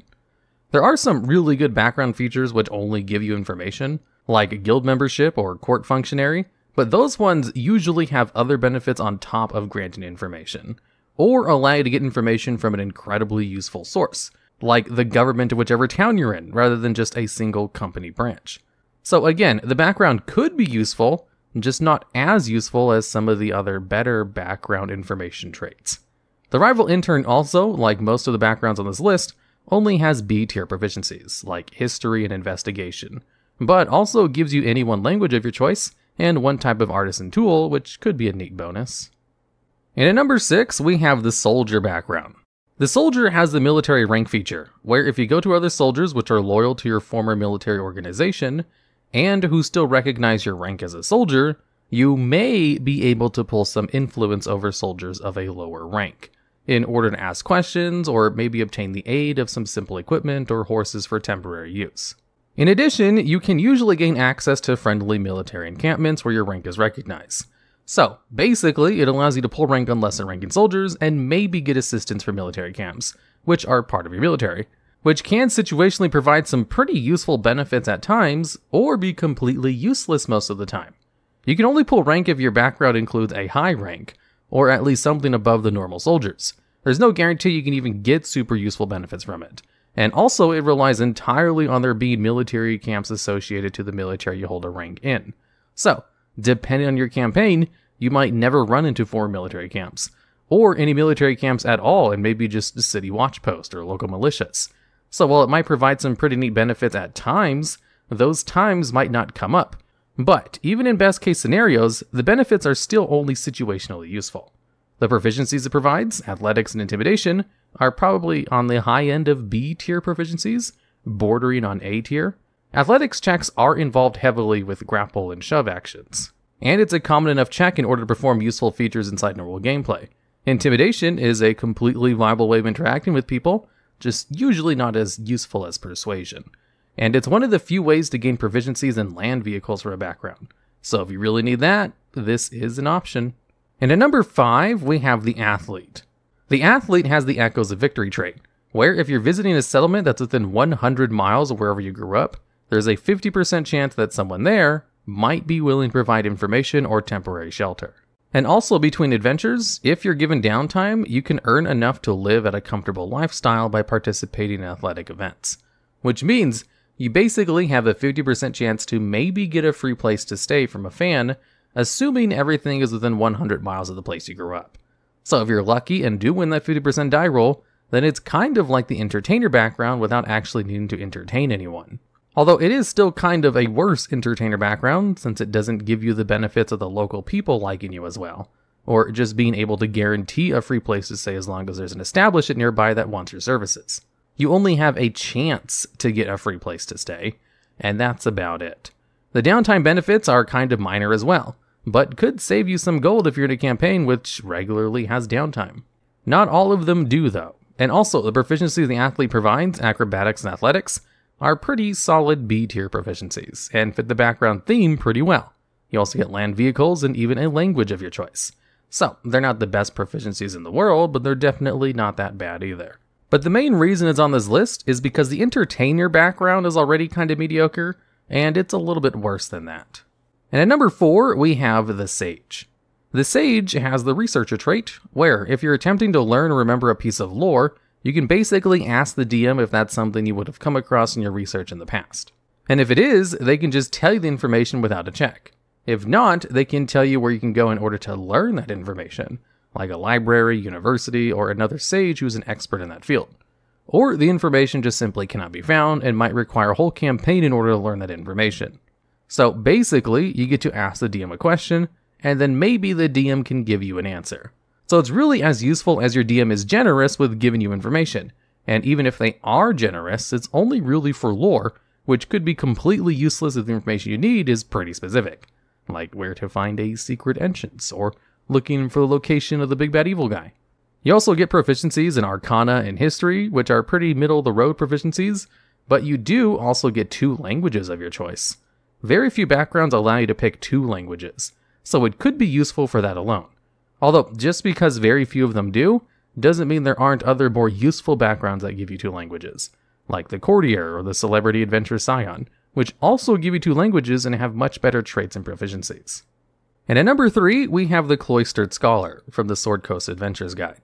The Scholar has a special trait called Library Access, where if you need to get into a library, you can get in without having to pay a fee, or the lengthy process which might be necessary in order to even gain access to that library, as you have working knowledge of the bureaucracies which go into libraries and are able to navigate those connections with ease. So basically, you gain access to libraries if you need to get into one, and you get good treatment from those libraries, which could make this feature a little bit less useful than the Sage feature Researcher, because it doesn't actually give you any automatic information, just simply allows you to get information easier by getting into a library for free.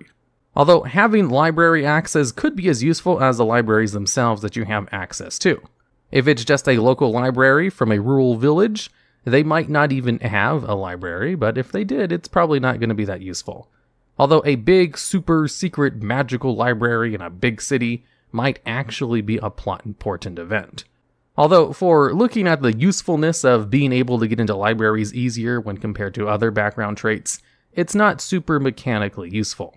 It also allows you to gain access to proficiency in history, as well as a choice of your secondary proficiency amongst Arcana, Nature, and Religion, and all 4 of those proficiencies are pretty middle of the road. Not really A-tier proficiencies that you want to go out of your way to get. But it does also give you 2 languages of your choice, which is nice for the reasons provided in the Sage section. And at number 2, we have the City Watch from the Sword Coast Adventures Guide.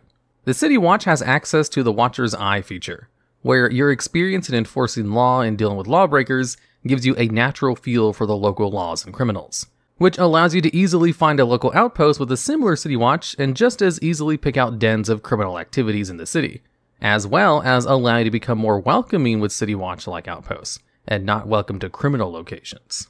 Which basically means you know the locations of guard posts and bad places, which you can also know by just asking people. There isn't really anything you get from this background other than guards being a little bit friendlier to you that you can't get by just going around town and asking people questions.